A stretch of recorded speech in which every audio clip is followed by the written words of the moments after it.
Vai começar mais um André Pesquisa podcast e hoje nós temos um convidado especial. Todos os convidados são especiais, mas esse aqui é diferenciado. Dr. Igor Mendes, médico. Uma das especialidades dele é a psiquiatria e outras ele vai falar. Eu vou deixar ele se apresentar daqui um pouquinho. E nós vamos falar um pouco da importância da saúde mental e dos transtornos psiquiátricos, como eles podem influenciar, né, no trabalho, na relação de trabalho. E isso também tem uma referência com o mês de setembro, né, que é o mês de prevenção ao suicídio, não é isso, doutor? Muito obrigado por você ter aceito o convite, é um prazer, vamos bater um papo aqui hoje. Se apresente aqui pra gente, pra nossa audiência, que nós temos uma audiência aqui do Brasil todo. A gente está começando, mas já tem o Brasil inteiro aí para nos assistir, gerar conteúdo. Obrigado aí pela sua presença, ter aceito o convite difícil, o homem tem agenda difícil também. E o microfone é todo seu. Fale quem é Igor Mendes, conta um pouco da sua história, das suas especialidades e vamos bater um papo. Olá, gente. É uma honra, um prazer estar aqui conhecendo o André. Falei com ele, eu tinha uma visão diferente dele. Achava ele um cara mais, sei lá. Como advogado, né? Mas você imagina um advogado terno, talvez mais fechado. E foi uma surpresa magnífica. Legal. Ou seja, um cara aberto, uma mente dinâmica e pulsante. Fantástico. Vou me apresentar. Eu sou Dr. Igor Mendes. Cara, me chamar de doutor mesmo é esquisito. Né? Mas às vezes eu falo assim, eu sou Igor. Quem é Igor? Ah, doutor Igor. Ah, eu sei quem é. Ah, então eu vou chamar você de Igor aqui. Não, fica à vontade. Eu, às vezes, assim, que o povo assim, quem é que tá falando? Eu falo, se eu falar Igor, a pessoa não vai saber quem é. Eu falo, não, doutor Igor Mendes. Ah, eu sei, doutor, e tal. Então, assim, gente, eu fiz dermatologia em 2010. Tenho 17 anos de formado. Formei em 2007, a gente estava até conversando sobre isso. Formei na Estadual de Montes Claros. Inclusive, sou mineiro, então se vocês verem falar você, você, enfim, vou falar sempre cortando as palavras, meio assim, falando rapidinho. Então, trembão, né? Nu, nó, é coisa... não pode negar a origem, né? Não, e outra coisa, porque eu sou de Montes Claros e aí eu digo que a gente tem o melhor dos dois mundos, porque eu tô em Minas... Já na quininha da Bahia. Então, a gente é baianeiro, na verdade. Ah, essa eu nunca tinha ouvido falar, não. Não é, cara? Não é o melhor dos dois mundos? Porque a Bahia é fantástica e Minas também. Sim, sem dúvida. Então, eu fiz dermatologia, mas muito focado na estética. E aí, depois eu fiz estética. Não um cursinho de final de semana, não. Fiz um curso de formação. E aí, abri um bocado de clínica na minha região. E aí a gente até comentou de que, poxa, aí depois começou a vir muito emagrecimento para mim. Eu achava pouco, dermato, estética só para emagrecimento é pouco. Eu fiz nutrologia, aí eu fiz em São Paulo. E por último, já com essa, hoje, né, o pessoal tem muito essa pegada do empreendedorismo, que é muito bacana, né, essa mente dinâmica, né, e antes não tinha muito isso, né? Eu sou de uma época que a internet estava engatilhando. Aí eu fui fazer num pensamento, poxa, para eu vender, eu tenho que ter uma relação, né, com o paciente, o cliente, porque a relação na estética muda um pouco de paciente. Né? A pessoa fica paciente barra cliente, porque é uma relação diferente, mesmo na medicina é uma relação diferente. E aí eu falei assim, poxa, eu vou conquistar esse povo. Aí eu fui me especializar em PNL. Aí eu fiz a hipnose ericksoniana na USP. Hipnose, você tem que explicar, porque senão o povo acha que aquele negócio de mandar comer cebola, nada a ver. Hipnose poderosa é aquilo que vai mudar a sua mente. Né? Porque a hipnose é como a sua mente, a mente inconsciente, lê e decodifica a realidade e o universo. Se você souber como trabalhar isso, e aí não é só você souber para fazer com os outros, não. Se você souber para fazer com você mesmo. Seria a auto-hipnose nesse caso. Auto-hipnose. Para você se programar. Exato. É o chat GPT dando comando para você mesmo. Pensa num negócio poderoso, porque o que manda em nós, 95% de todas as nossas ações estão sob o controle da mente inconsciente. 5% é tudo que você acha que você é. A auto-hipnose, já agora eu vou pegar o gancho aqui, porque é um assunto que eu gosto. A auto-hipnose, ela pode ajudar as pessoas a vencerem doenças, inclusive doenças às vezes de cunho psiquiátrico ou não? Elas podem se ajudar, isso é um complemento ou não? A pessoa aprender como fazer e tal? Porque às vezes, por exemplo, quando eu era jovem, logo na faculdade, 17 anos, aquela idade, eu tinha aquelas crises de ansiedade. Eu falava, não, aquela coisa no peito, media a pressão, nada. Eu falava, do mesmo jeito que isso aqui veio, ele vai embora. E aí eu cheguei a tomar remédio e tal, não sei o quê. 2 dias, eu falei, não vou. Eu fiquei naquilo na cabeça. Eu falei, vou melhorar isso aqui. Entrar na minha cabeça. Assim, eu sei que tem casos que são patológicos, que são clínicos, mas a auto-hipnose, ela pode se ajudar? O paciente pode se ajudar com isso ou não? Cara, pode e é muito poderoso. Claro que assim, a hipnose é uma ferramenta. Ela não é igual eu vejo muito pessoal vendendo aí que a hipnose é a cura de todos os males. Não funciona assim. É uma ferramenta muito poderosa, sobretudo se bem usada. Vou dar um exemplo que você usou aí. O pessoal vai gostar porque todo mundo hoje, eu sou ansioso e etc. Sim. E não é mentira não. Porque a ansiedade é uma resposta é uma reação que o cérebro tem à realidade. Essa reação, ela é boa. Como assim? Eu acordo de manhã e, eu quero ter uma vida maravilhosa, eu vou vender mais, eu vou fechar contrato, aquele negócio que não tá dando certo, vou fazer... Aí o seu cérebro vai reagir a isso. Aos estímulos. Aí cortisol sobe, aí adrenalina na veia, quimicamente o seu corpo vai responder ao estímulo. Então, ansiedade. Isso é ansiedade. Sim. É uma ansiedade, só que essa a gente não precisa tratar, essa é muito boa. Mas aí a gente começa a ler o universo de maneira negativa. Nossa, isso não vai dar certo. Meu filho foi pra não sei onde, vai acontecer um trem ruim com ele. Aquilo que aconteceu comigo, aquilo me tornou uma pessoa ruim, eu não sou bom. Eu não sou capaz, porque eu tô vendo aqui na internet que o povo ganha R$1 milhão por mês. A maioria é mentira. Sim, mas isso acontece demais. E eu não ganho. Aí o cara vai lá e olha, meu salário é salário mínimo, 1.400, 2.000 e pouco, o cara é 1 milhão, eu sou um merda. E aí o cara, como o cérebro dele agora vai reagir a isso? Para o cérebro, a informação negativa, o pensamento negativo, e isso é o tempo todo, sim, né? Porque assim, eu tô lendo o universo porque negativamente. Não, todos nós lê negativamente o universo por um mecanismo de defesa. Sim. Você olha o que é perigoso. Sim. E o seu cérebro vai reagir com um mecanismo de defesa. Aí vem a ansiedade ruim. Qual o mecanismo de defesa mais poderoso que a gente tem? Medo. Sim. Claro que existem vários tipos de medo. Tem o medo reativo, que é pouco conhecido. Tem o medo evitativo, que é o mais conhecido. Eu tenho medo de cobra, vou evitar a cobra. Sim. Reativo, o cara tem medo de altura, sobe no lugar e pula. Muito perigoso. Tem vários tipos de medo. Tem, inclusive, né, o medo de desorganização. Nada, nem você. Desorganizacional. Falamos, hein? Conseguimos. Deu certo. Esse medo, ele é esquisito, que é uma sensação de insegurança permanente. Esse paralisa ou não? Esse pode paralisar também? Pode também. O paralisa, eu até vou te explicar agora, é uma reação de defesa. Que aí, assim, imagina o seguinte, e a gente vai chegar na hipnose. Me lembra porque a gente tem que linkar com a hipnose. Claro, nós vamos linkar. Então, imagina que você criou um monte isso é durante a vida, não é um pensamento que você teve esses dias. Devaneio, Não, o que você teve esses dias está retroalimentando pensamentos constantes que estão formando ideias, e essas ideias estão construindo uma resposta inconsciente. Sim. De defesa. Se forte no negativo, é o medo.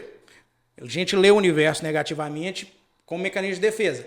Podemos ressignificar? Devemos. E aí vai entrar a hipnose, muito forte nisso. Sim. A hipnose é como se fosse um filtro. Aí você vai lá, só que é um filtro muito poderoso. Porque o inconsciente é o que manda. A gente estava até falando antes daqui, 95% de tudo que você, né, responde na sua vida está em ordem inconsciente. E a hipnose é esse treinamento em que você entra. Por exemplo, poxa, tá aqui, R$1 milhão o povo ganha, eu ganho 2.000 pessoas. peraí, o cara ganha R$1 milhão, vou aprender porque eu sou foda. Aí o cara, eu sou capaz. E aí vai depender, é claro, dos referenciais que cada pessoa tem. Aqui a gente está falando de um modo muito simples, muito superficial, muito superficial, hipnose, né? É mais profundo.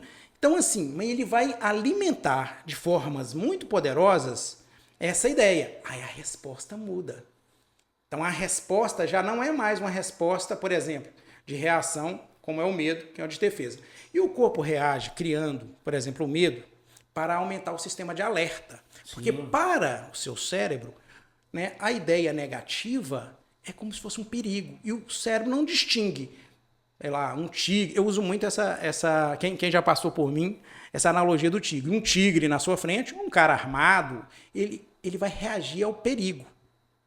Então, como é que ele reage ao perigo? Você está diante do perigo, você vai, inconscientemente, ataca, mata, elimina o perigo ou corre.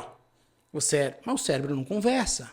Ele vai liberar adrenalina, noradrenalina, etc. Sim. Coração dispara. Pra quê? Pra mandar sangue pras pernas. Você correr. Tira sangue das extremidades. Sim. Ah, doutor, eu estou tremendo, frio, na mão estou sentindo dor. Tira sangue do intestino, que odeia ficar sem irrigação sanguínea. Que ele precisa. Dor de barriga. Sim. O movimento peristáltico retorna de um bolo na garganta. Ai, eu tô sentindo um trem na garganta. É a quantidade de dopamina, de aquela descarga que você teve. Porque o seu cérebro tá assim. É o perigo, reage. E aí, o povo sente muito, assim. Então, o coração disparado. Vai ter muito sangue passando no pulmão, ele precisa ser oxigenado, porque... Tem que mandar sangue oxigenado. O coração, aí aumenta a pressão no pré-córdio. Aí eu sinto um aperto no peito, uma dor no coração, falta de ar. O diafragma tá aqui. Aí a pessoa, eu sinto falta de ar. E muito sangue no cérebro, mas não nele inteiro. Na região de pensar e na região de agir. No córtex pré-frontal. E occipital. Dor frontotemporal, dor occipito frontal. Occipito temporal. Ah, eu tô uma dor aqui de cabeça, ou vai dor até pra lá. cá, Mas tem outra coisa mais interessante. Tira sangue do ouvido médio. Ah, eu tô tendo um zumbido, tontura, zoeira. Ah, tem um trem no ouvido, doutor. Aí, pode ser ansiedade? Por quê? Porque ele tá reagindo como se você estivesse no perigo, irrigando as regiões que ele precisa mais para uma reação de perigo e tirando do ouvido médio, que cuida... É um dos setores no nosso corpo que cuida do equilíbrio. E aí... dá essa labirintite. Ah, entendi. Fui não sei aonde, não é nada. Então pode ser ansiedade, que o povo assim acha, não é nada, é ansiedade. Não, é uma resposta orgânica. A hipnose entra trabalhando essas respostas. Essa resposta, que é essa resposta do perigo imediato, que é imaginar que você está diante do perigo e você sente, meu coração bateu mais forte. Você tem reações que você não teria normalmente, mas que está no seu inconsciente. São reações de defesa. Ela pode ir de leve a grave, que aí são o pânico, e aí é terrível. Qual o problema? Quando eu falo com a pessoa, tem um tigre lá fora, aí você vê esse tigre, você vai falar, vou correr. Eu explico isso tudo. Assim, tem um tigre lá fora? O cara não tem, né, doutor? Não tem um tigre lá fora. Onde é que tem um tigre? Tem um tigre dentro da sua cabeça. Para o seu cérebro, esses pensamentos negativos é o tigre. Mas desse não dá para correr. Mas o seu cérebro acha que dá. Ele fica reagindo. Hora mais, hora menos. Hora mais, hora menos. Precisa, muitas vezes, da medicação? Precisa, é uma reação química. Né? Então, quando você está na reação de alerta, poxa, eu não estou dormindo. Você está no estado de alerta para se defender. Sim. Aí o cara não dorme. Sim. Ah, eu estou comendo mais.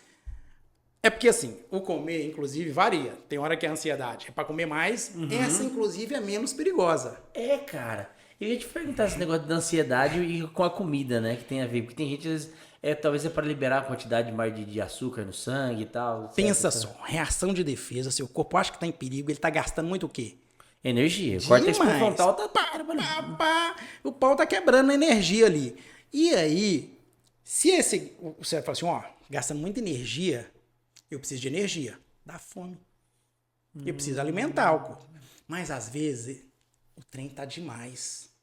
Sofrimento intenso e tal. E é prazer. Não, quando o sofrimento tá demais, aí a energia tá muito circulante. Aí o cérebro não tem energia demais. Aí a pessoa perde a fome. É mais grave. Entendi. Ah, tá. Entendi. É a oposta. Aí é porque o trem tá mais intenso.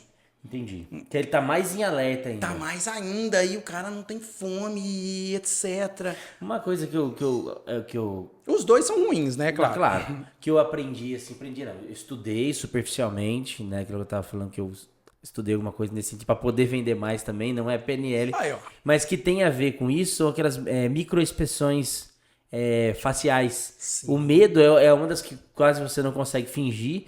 Que geralmente talvez ela venha assim do seguido do susto e tal, a raiva, o asco, a ira, né? A ira, o nervoso, você serra assim o medo. É muito legal. Então, assim, na hora que você falou, e ele fala, você libera uma quantidade de sangue justamente pra você ter uma reação. Eu lembro que eu estudei isso. E para vender é o máximo. E principalmente quando você é um líder, às vezes você tá aqui numa reunião com a tua equipe e tal, você fala alguma coisa, você sabe quando você desagradou a pessoa. Sim. Pelo jeito da pessoa reagir. Se ele... Entendeu? O pessoal tá estudando muito isso hoje, que são, a gente não mente as nossas expressões corporais, né? Não tem como mentir. Quanto melhor a pessoa fica em ler isso, claro que isso não é uma ciência exata, porque a gente não consegue ler Sim. as ultra micro, por exemplo. Se o olho... Aí é um estudo da Shapiro. Se o olho... Se você vai buscar uma ideia, seu olho vai para um lado. Se essa ideia existe, seu olho vai para o outro. A gente não consegue ler isso. Que aí são aqueles testes, né, de polígrafos, que aí coloca na retina para ler essas respostas, coloca para ver a resposta pressórica, a frequência cardíaca. Então, assim, isso é muito bacana. Porque, sim, você para se portar com uma pessoa...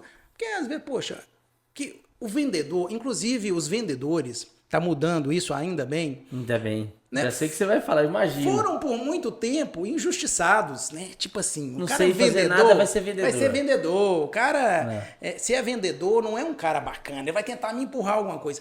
Não. O vendedor, e todos somos de alguma forma vendedores. Né? Ou sua imagem, ou você quer um amigo, você vai vender sua mão de obra. Sua mão de obra. A gente tá vendendo alguma coisa. Então, o vendedor é aquele cara que intencionalmente, ele quer conquistar a pessoa. E isso é muito positivo. Aí esses estudos, né, das nossas expressões, de como a gente se porta, muda o jogo, muda tudo, porque aí você sabe, poxa, se ele está alterando muito a voz, de repente eu posso ajudar modulando a minha voz. Aí a hipnose mexe muito com isso. Sim, legal. Aí, antes que, senão eu não linko com a psiquiatria, então eu fui fazer esses cursos todos e fiquei um terapeuta muito bom. Aí começou a vir muita gente para mim, para coisas que não tinha nada a ver com estética. Aí, naquela época, eu, enfim, muito empolgado com estudar, fui fazer psiquiatria também. E aí eu tenho até esse diferencial na psiquiatria, que é a parte terapêutica. O povo, esses dias alguém falou assim, poxa, Igor... o pessoal vai em você fica quanto tempo com esse povo? Todo mundo gosta muito de você. Eu falei, minhas consultas não são muito demoradas, não. Porque eu entro dentro da cabeça do povo muito rápido, fiquei bom nisso, e virar a chave e resolvo. Não, né, eu vou ficar lá. Às vezes precisa. Sim. Né, às vezes são casos. Mas às vezes não. Você chega e fala assim, cara... Claro que não é uma ciência exata. E assim, aí o povo fala assim, então todo tempo você está lendo os outros? Né? A minha namorada... não, você tá me lendo. Não funciona assim. E funciona muito pouco pra gente mesmo. Claro que quando a gente tá no nosso ambiente familiar, a gente tá desligado, a gente não tá trabalhando. As pessoas acham que a gente se condiciona. O tempo todo aquilo. Quando eu comecei a ver microexpressões assim, minha esposa também falou assim, você tá me lendo, você fica me fazendo... Falei, peraí, primeiro não tem como ler, mas é teste, assim. Pô. É habitual, porque uma vez você aprende uma técnica, mas você não tá lendo, você tá num ambiente assim... por exemplo, quando você tá em casa, você tá num ambiente mais confortável, né? Você tá relaxado, enfim, você também não quer ser aquela pessoa que fica o tempo todo. Mas quando você tá ali, por exemplo, eu tô lá no consultório, é como se liga a chave, eu tô aqui para ler e ajudar a pessoa e etc. E, enfim, aí a psiquiatria veio nisso, que a gente começou trazendo essa linha, senão, né, senão não fechava. E aí você entrou na psiquiatria e hoje você atua nas 3 especialidades? Eu atuo nas 3, você acredita? Eu acredito. Aqui em Caetité, eu acho que depois todo mundo pergunta, por que você veio para Caetité, né? Você perguntou. Perguntei. O que é natural. Claro. Em Caetité, então, eu faço parte de um programa federal e aí eu sou clínico lá. Eu Eu também faço parte de outro programa federal onde eu respondo por hanseníase, pelo programa de hanseníase e tuberculose. Tem ainda? Isso é... Existe ainda, por exemplo, hanseníase e tuberculose? Tem, infelizmente, porque são... O Brasil ainda não conseguiu, né, eliminar 100%. Mas o programa é muito bom e assim, a pessoa morre por isso? Muito, muito, muito raro. Hoje, né? Mas raro, raríssimo. Né? Porque toda a medicação é dada pelo governo, todo o acompanhamento, e aí os protocolos são muito bem elaborados, muito bem acompanhados e funciona bem. Então, faço parte desse programa. Eu sou o médico do CAPS, aqui, então psiquiatria na veia. Legal. E eu abri uma clínica aqui de estética, eu até falei assim, gente, o povo, por que você não faz mais propaganda, não conta que você já teve uma rede de clínica de estética? Assim, porque se der muito trabalho, eu não vou saber o que fazer, porque eu só vou lá sexta, à tarde. Então eu atuo em tudo isso. Deixa eu te fazer uma pergunta, assim, que às vezes é uma brincadeira nossa aqui do escritório, né? A gente fala, pra um doido e meio. Você trabalha no CAP, sai briga lá ou é muito eu recalmo? Sai briga entre o pessoal, os pacientes ou não? Não, muito raro, né? Você tá vendo? Eu sempre falei pra você. Não falei? Pra um doido e meio. Muito raro, porque assim, as emergências, né? Os CAPs, né, eles não são todos iguais. Sim. O daqui, né, é um CAPS que tem melhorado bastante. E digo melhorado porque o CAPS ele vai evoluindo, no geral. CAPS 1, CAPS 2, CAPS álcool e drogas, conforme a necessidade de cada município. Conforme a demanda que vem, a demanda é muito grande, inclusive. Né? É, bem alta. Mas tem evoluído bem. Mas as emergências psiquiátricas não vão para o CAPS, que aí é a hora que o pessoal vai... que está em crise, que está naquela... Vai para a UPA. Entendi. Porque nós não temos ainda a estrutura no CAPS para responder pelas emergências. Sim. Porque teria que deixar a pessoa, às vezes, no leito por mais tempo. Sedado. E aí, enfim, a gente ainda não tem.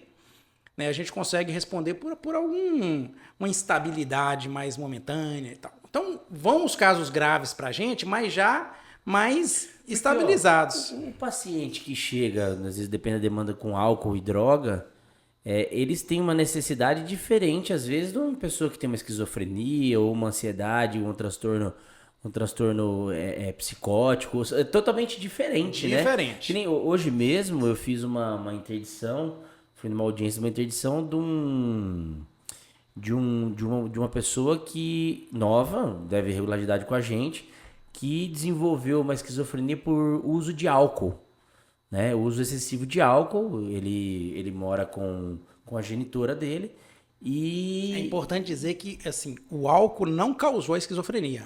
Sim, acho que ele já tinha talvez ele tem um fator genético. Sim. E é claro que...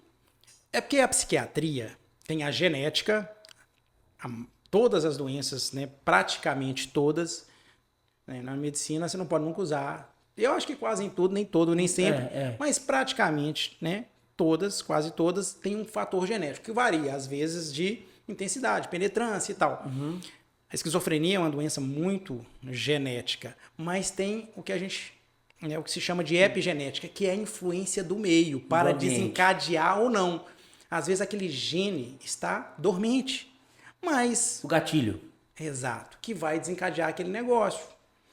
E aí, de repente, o álcool foi o gatilho. Aí, o que acontece? Aí eu pensei, falei, e já tenho um convívio com ele como meu cliente há muito tempo, e é interessante, assim, porque sempre quando a gente existe uma pessoa com transtorno esquizofrênico, não é uma regra também, pelo que eu, né, quando eu atendia mais os clientes, eu gosto de ficar vendo o perfil, né? Às vezes eu vejo que questão de agressividade e tal, eu achava que ele era agressivo, não, extremamente dócil. Extremamente dócil. Maioria. O que às vezes ele acontece, assim, toma medicação, eu não sei se é o termo correto, o estado catatônico, quando a pessoa fica parada, não é ou não? Fica. Ele fica assim, extremamente assim, eu achava que ele era agressivo, não, quem toma conta dele é a mãe e tal. Ele não consegue ir pra um banco, cara. Fazer o saque do valor do benefício dele e tal. Mas assim, até pra ele dar uma escapadinha às vezes, tem que dar uma crise, que aquele remédio às vezes ele pode dar Tem um nome técnico, como é que fala quando a pessoa tá... Não é intoxicada pelo remédio, ela tá com... Tomou muito mesmo aquele remédio, tem que mudar. Eu não sei o nome certo. Aí às vezes ele dá uma agitação e aí ele vai, foge da mãe pra tomar uma cachaça. Você tá falando de impregnação. Isso aí. Impregna com a medicação. Impregnação, esse é o nome certo. E aí talvez dá um efeito contrário, e aí ele some, mas ele não volta violento, nada. Eu até fiz essa pergunta em audiência, e assim, fica assim, a medicação deixa ele até, sim, ó, parado, cara. É uma coisa doida. Então, assim, às vezes a necessidade de um cara desse é diferente de um cara que tá numa abstinência de uso de tóxico, de cocaína, de maconha, que causa dependência também, queira ou não queira, ela pode causar. E é um dos gatilhos para esquizofrenia muito bem estudados. Maconha. Incrivelmente. Todo mundo das drogas. Incrivelmente maconha. Você tá contra? Gente, tô contra a maconha, não. Tô falando, não, que daqui a pouco, pessoal, os estudos mostram que a maconha é um grande, influenciador, desencadeador, para quem tem a genética e outros fatores. A maconha é um. Certo, doutor, a gente já foi em um lado já pro CAPS e voltou. E agora sim, eu queria já trazer assim, a relação da saúde mental mais voltada para o ambiente de trabalho.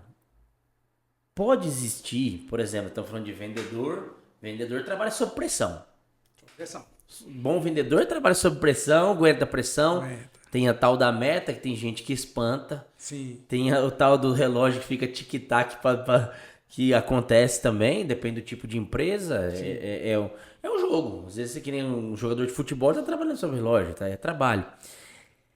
Esse ambiente de trabalho pode gerar uma ansiedade, pode causar quais tipos de problema de saúde mental que ele pode agravar, burnout, não sei se esse é o nome que é assim que fala, outras doenças que podem ir se agravando.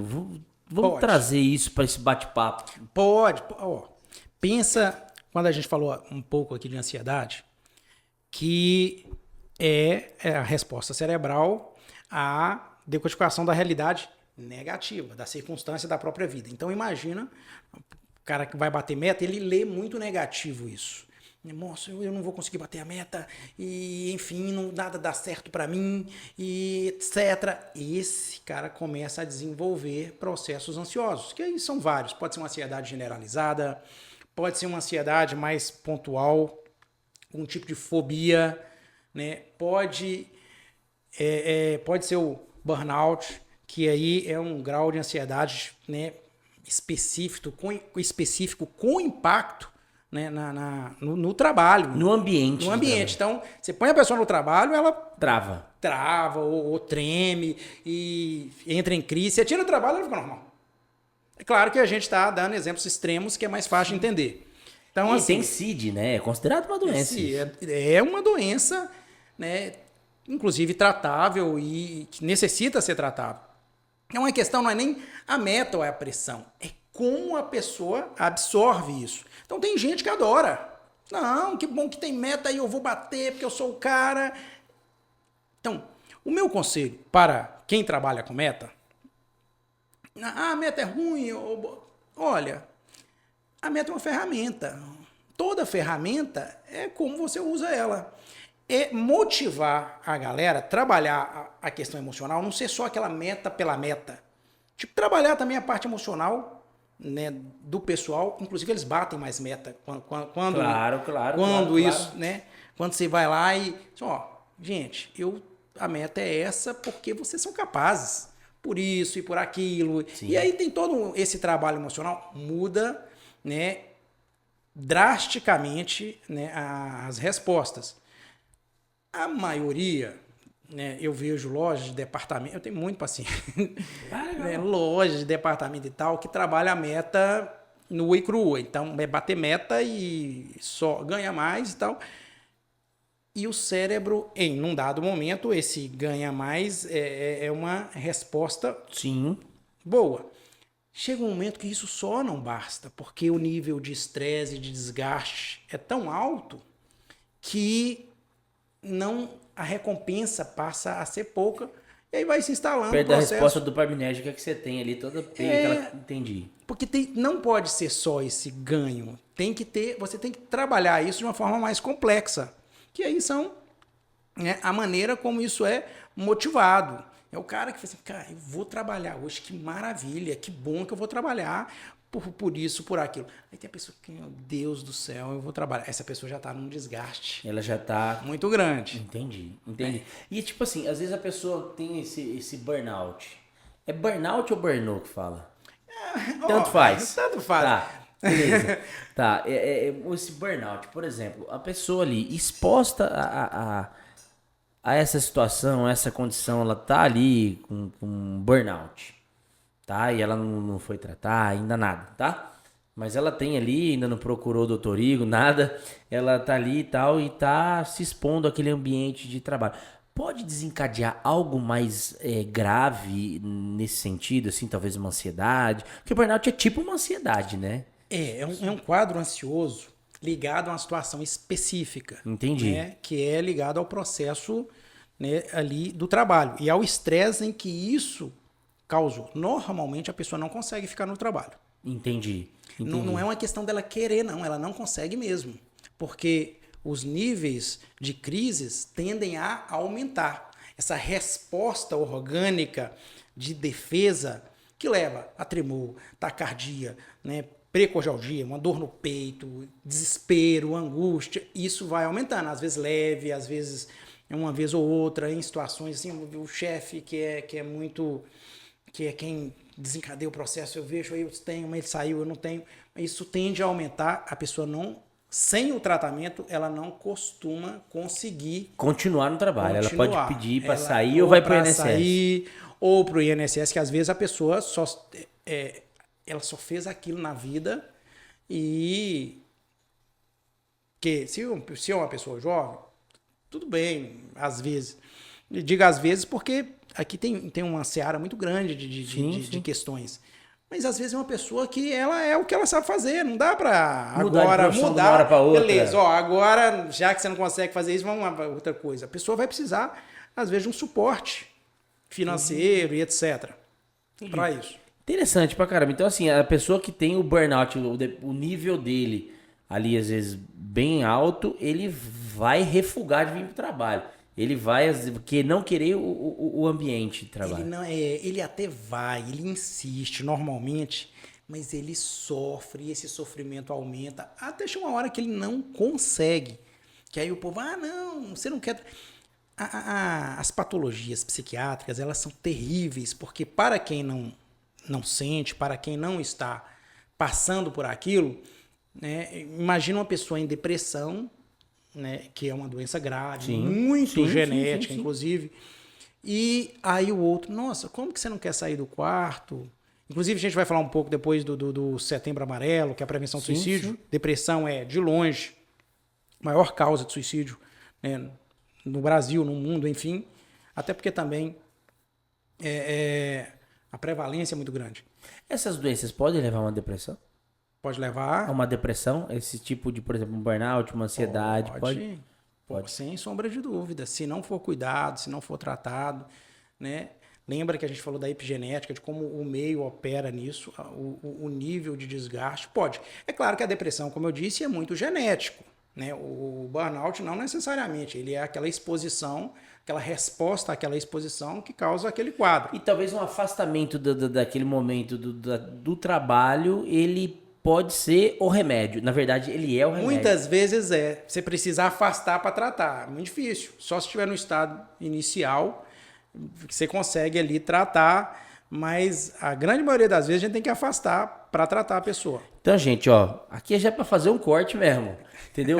Você que sofre de burnout, tem burnout e sente uma pressão no seu trabalho, cara, procura um profissional para ter o diagnóstico. E a importância do INSS é exatamente... O INSS, por mais que às vezes é complicado para você conseguir um benefício, ele é a solução para o teu caso, aquele remédio naquele momento. Porque pelo que a gente deu para entender, ela é uma doença que é transitória e o ambiente de trabalho, né, é o que pode até agravar. Então, fique ligado aí nessas dicas, gente, porque o burnout não é brincadeira, não. Não. Né? E aí a gente estava falando o problema das doenças psiquiátricas. Então quem não vê, então o cara tá com depressão. Aí o outro que não tá, fala assim, como assim? O sol tá lindo, tem festa pra ir, a vida é maravilhosa, né?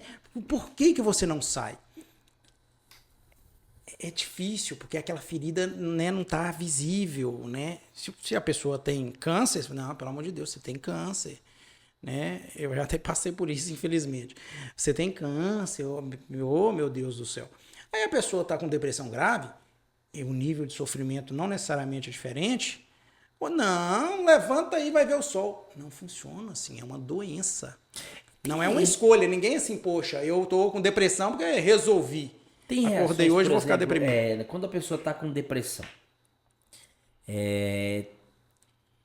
existe... eu não sei o termo correto, tá? Mas, por exemplo, é falta de alguma substância que age ali nos neurotransmissores, alguma deficiência química naquilo, ou ela pode não ser necessariamente química ali, porque às vezes a pessoa fica down, né? A pessoa fica pra baixo, né? A pessoa depressiva, ela fica enfurnada dentro de casa, aquela coisa. É uma falta, por exemplo, de quantidade de dopamina, não sei qual, porque são várias... É sempre química. Existem vários tipos de depressão, né? Por que eu digo que é sempre química? Porque a resposta, né, orgânica é neuroquímica, né? Então, eu vou falar alguns neurotransmissores, não vou aprofundar porque senão fica complicado, sim. Mas todo mundo, uma parte boa, hoje eu vou falar serotonina, que é um neurotransmissor do bem-estar, da alegria. Os deprimidos têm uma diminuição, né, do efeito da serotonina. Inclusive, uma classe muito boa de antidepressivos são os inibidores da recaptação seletiva de serotonina, que você precisa manter esse neurotransmissor na fenda sináptica para que a pessoa tenha um bem-estar, porque há uma queda muito brusca nos processos depressivos. Aqui a gente está tratando de né? Isso envolve diversos neuroquímicos e hormônio. Inclusive, o pessoal fala assim, eu tô ansioso e eu tô tendo esquecimento. Que aí todo mundo vai se identificar um pouco com isso. Eu vou ali, entro no quarto para pegar alguma coisa, e aí eu não lembro mais o que eu ia pegar, daqui a pouco eu ia pegar uma coisa que eu não lembro, deixo a chave lá, esqueci a chave lá. O que está acontecendo? Esse processo de desgaste aumenta o hormônio da ansiedade, do estresse, é o cortisol. E o cortisol muito elevado, né, num processo de desequilíbrio, vai lesar o hipocampo, que cuida da memória operativa, que é essa memória do dia a dia. Então, poxa, eu tô com a memória ruim. Muita gente, inclusive, eu tenho TDAH. Aí, às vezes a pessoa tem mesmo. E aí também na psiquiatria há uma questão que a gente chama de espectro, que é desde um espectro mais leve, mais intenso, aos graves, etc. Mas muitas vezes, e hoje em dia, a maioria não tem TDAH. Eles têm um quadro ansioso que causa déficit de atenção por causa... da quantidade de cortisol. Do quadro ansioso. Sim, por que isso é diferente? Porque o tratamento tem que ser diferente. Né? O TDAH, você vai entrar ali com... O TDAH é uma doença dopaminérgica. Então, você entra ali com dopamina, né, com alguma substância que melhore a dopamina. Com alguma anfetamina. Aí você pega uma pessoa que está ali acelerada e aí você dá... É igual você jogar um pouco de paz nela. Aí o cérebro começa a organizar as ideias, etc. Se você pegar uma pessoa em que o déficit de atenção é por ansiedade e os dopaminérgicos são estimulantes e você dá um dopaminérgico e a questão for só por causa da ansiedade, às vezes você piora a ansiedade porque é um estimulante. Claro que ele vai ter aquele estímulo como se estivesse tomando uma cafeína, um energético, mas às vezes você piora o quadro, no geral. Então, assim... trazendo, né, que eu lembrei do déficit de atenção. Agora voltar para a depressão. Então, assim, nem sempre você chega lá, você não vê aquela ferida e você acha, bom, é muito simples, é muito fácil para aquela pessoa. Igual, de repente, o líder ou o patrão que vê a pessoa com burnout, fala, não, esse cara... Isso é manha. Gente, ninguém escolhe. De verdade está doente. E, sobretudo, as doenças mentais é muito sofrido. É muito doloroso você não ter comando. E quando você percebe isso, ter comando sobre as suas ações. Meu Deus, como? A pessoa vai trabalhar e fala assim, eu não quero fazer isso, eu quero trabalhar, eu quero ganhar meu dinheiro, eu quero desenvolver, chegar lá, ela não consegue. Né? Isso traz um processo de sofrimento grande. Quem não tem, olha de fora, nada. E aí a gente, inclusive, tem que trabalhar muito isso. Ah, vai lá. Esse trabalho aqui que você tá falando, eu tava lembrando da hipnose, o quanto ela é uma ferramenta para isso também. Ela pode ajudar.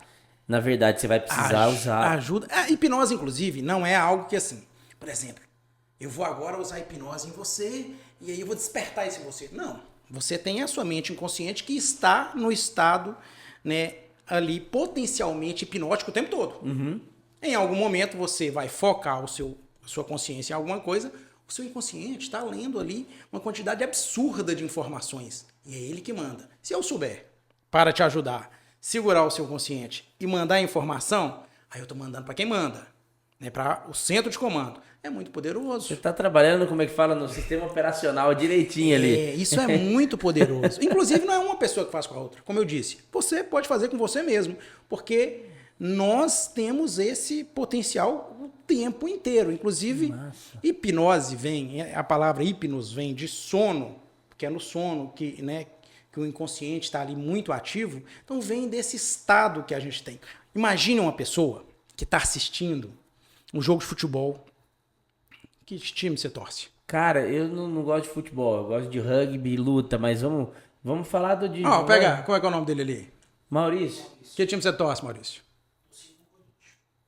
Você é baiano, né? Corinthians. Tem baiano. Você é de São Paulo?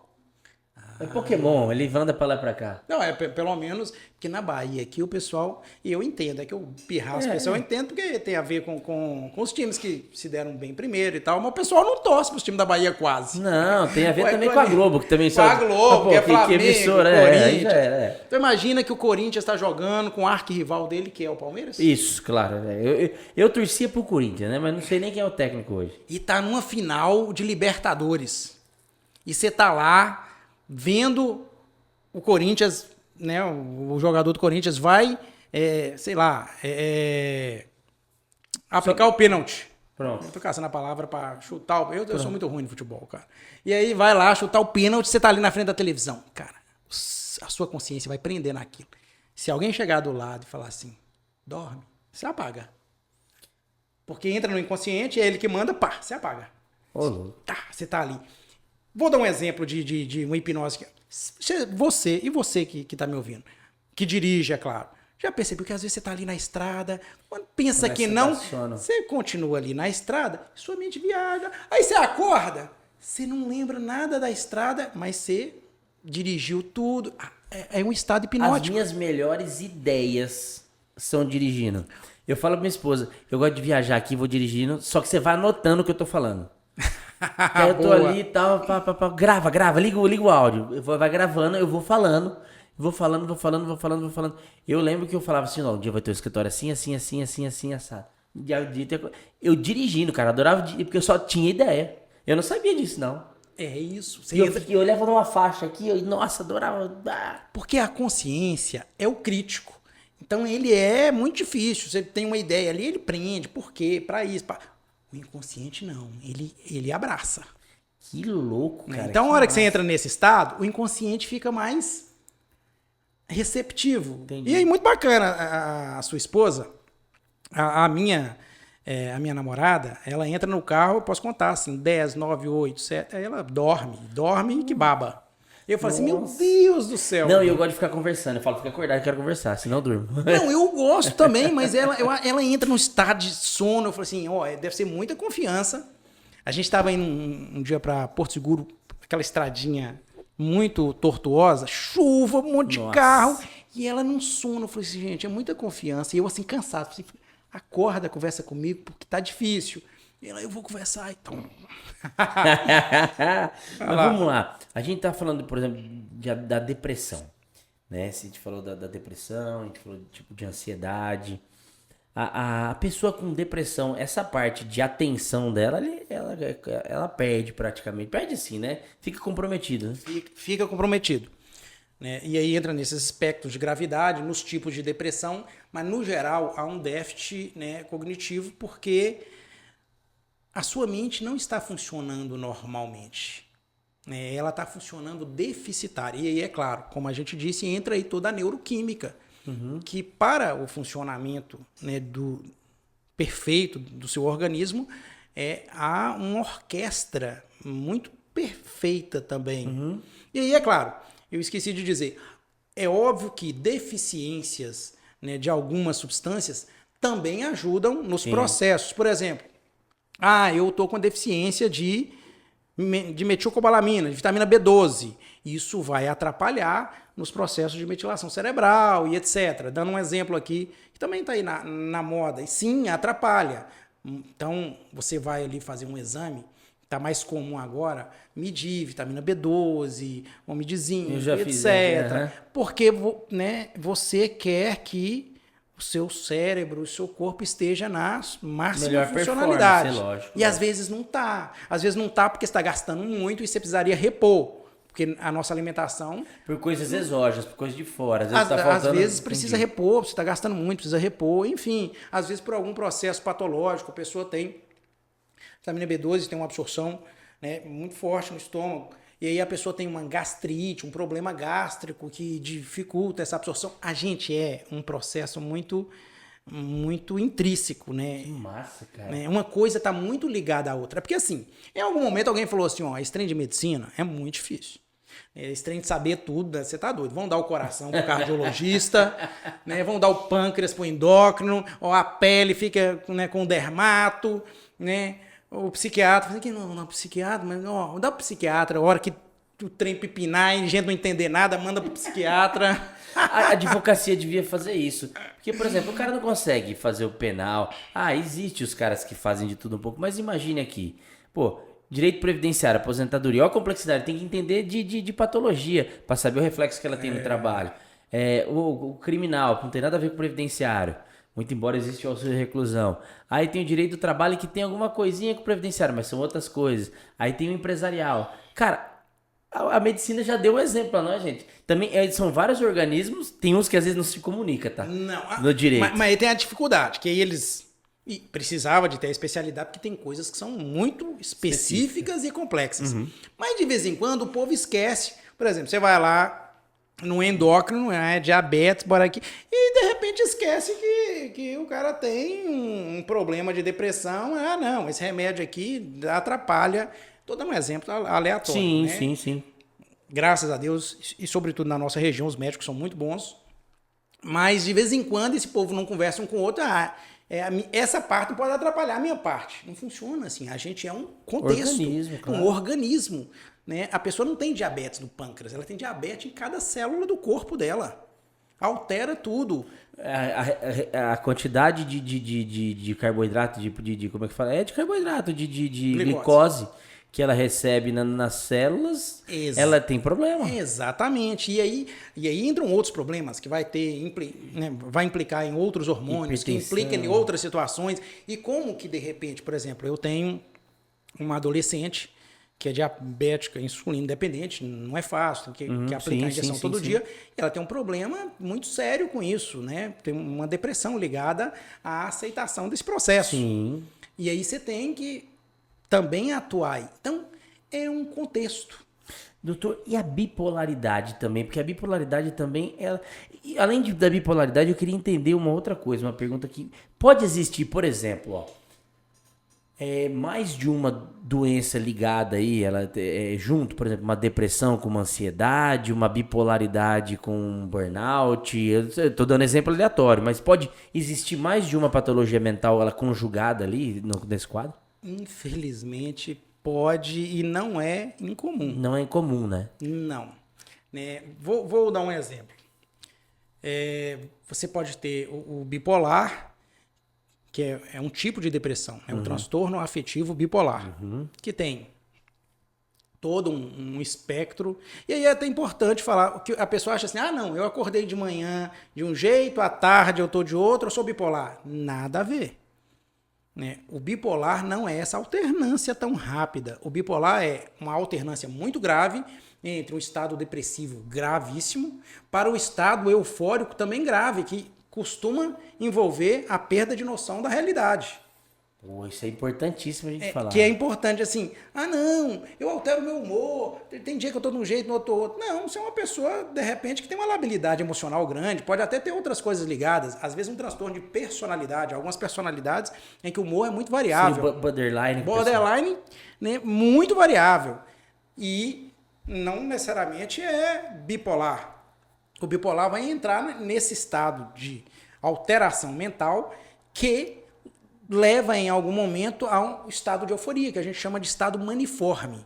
Então é a pessoa que, né, vou dar um exemplo clássico. Então ela vai aumentando ali a maneira de ver, normalmente de grandeza. Aí começa um delírio de grandeza. Nossa, essa água aqui, eu vou criar uma água igual, eu vou ficar milionário. Na verdade, eu já criei esse negócio. Eu sou milionário e agora eu vou pegar meu dinheiro e gastar todo ali, etc. E aí a pessoa vai alterando. Enfim, já sai da realidade. Saiu. Então, e vive naquilo.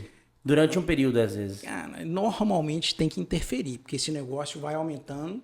Né? Então, eu tenho um paciente que colocou fogo na casa. Por quê? Porque precisava queimar as energias que estavam na casa. Tem paciente que acha que é Jesus e aí complica porque ele vai querer curar os outros e etc. Eu tenho um paciente daqui, né?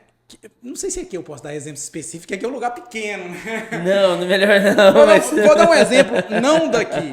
Então, eu tenho um paciente que entrou numa represa funda, que no delírio, e o delírio é uma ideia irrefutável. Para a pessoa é uma verdade absoluta. Não adianta você falar assim, não faça isso não. Não é o modo. Né? Aí vai precisar medicar mesmo. E entrou numa represa muito profunda, porque de lá do fundo ele ia emanar energias que ia curar a humanidade. E aí quase morreu, né? Então, assim, o bipolar não é essa alternância no humor, né, em dias, meses. Normalmente essa alternância, se acontecer em meses, já é grave. Essa alternância, a pessoa não altera tanto assim. Né? Quando tem muita alternância, é muito grave. Você precisa interferir de maneira muito forte. Entendi.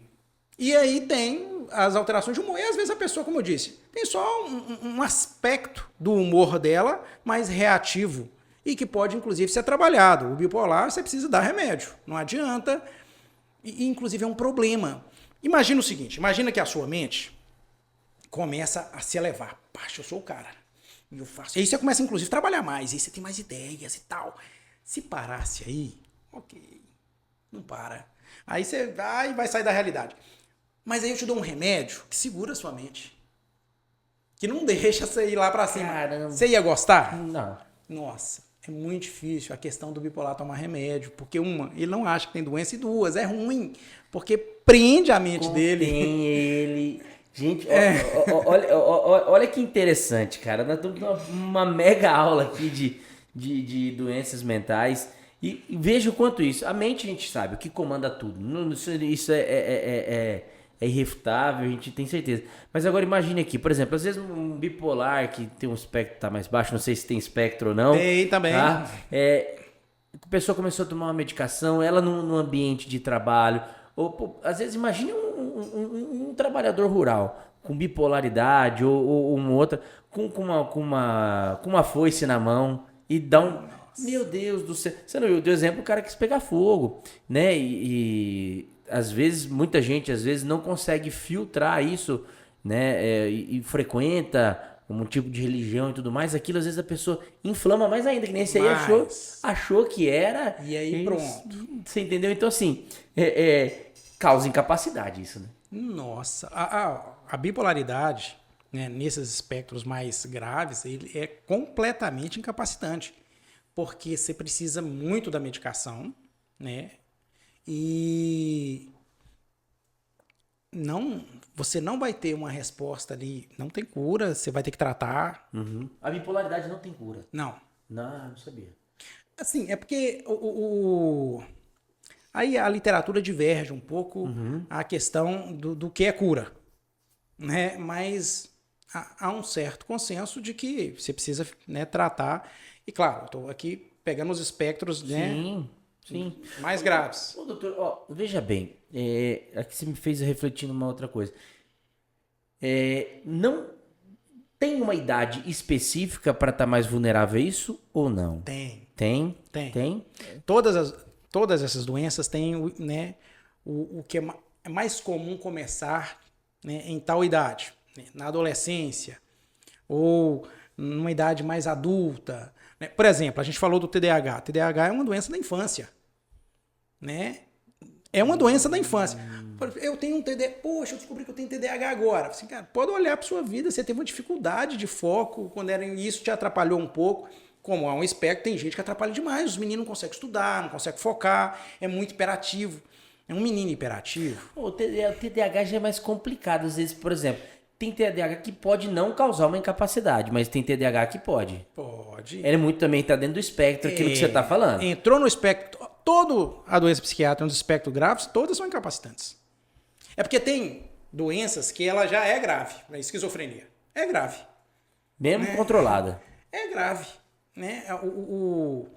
Inclusive a palavra esquizofrenia vem de quebra da mente. Há uma quebra, né, no eu, de como a pessoa entende a realidade e as suas circunstâncias, que já por si já é grave. Então, tem esquizofrenia leve. Não, a esquizofrenia já é grave, agora tem as esquizofrenias muito, muito graves. A gente até falou, esquizofrênico é agressivo? A extrema maioria, a absurda maioria, não. Mas tem uns que são, como toda, né, como toda doença. E aí, às vezes, o pessoal, não, é esquizofrênico, então é perigoso. A extrema maioria, muito tranquila, uma doença muito, muito até bem controlada. Você me trouxe agora aqui um filme, aquele filme que ganhou, que foi o Russell Crowe que fez Uma Mente Brilhante. Uma Mente Brilhante, esquizofrênico, ele ganhou o Nobel de Economia. E o cara era esquizofrênico mesmo? Sim, porque ele tinha essa quebra na realidade. É claro que o filme... Você assistiu o filme? Sim. O filme é filme. É o filme, então floriu um monte de coisa e tal. Mas sim, ele tinha essa quebra da realidade, mas a inteligência ainda estava preservada. Porque tem aí uma perda cognitiva ao longo do tempo e as esquizofrenias também não são iguais. Né? A gente não usa muito essa classificação hoje. A esquizofrenia é paranoide. Então é aquela em que guarda-se mais, essa perda cognitiva é mais leve e que a pessoa está perseguida, meu vizinho e não sei o quê. O delírio é mais... pessoa ouve coisa mesmo e vê coisa na esquizofrenia. E não adianta você falar. Às vezes, ele sabe que você não ouve, mas ele ouve. Cara, eu já conversei com um cliente e ele falou, a pessoa tá aqui do meu lado. E não adianta você falar que não tá, não. Porque para ele tá de verdade. Ele ouve, ele conversa. E se fosse umas vozes bacanas, uma voz falando, você é lindo, não, vai dar certo, voz down, é voz down. Né? Se mata, não sei o quê. Cara, é isso que eu conversei com o meu cliente. Ele falou assim, eu uma vez fui atender ele, tava acompanhado e tal. Ele falou, tem que ter mais uma cadeira pra outra pessoa aqui. Eu falei, mas quem é? Não, Ele falou, deu o nome. Eu falei, tá, então vou arrumar uma cadeira. Fui lá, arrumei a cadeira, deixei do lado e tal. Aí eu explicando o processo, ele com o responsável dele e tal.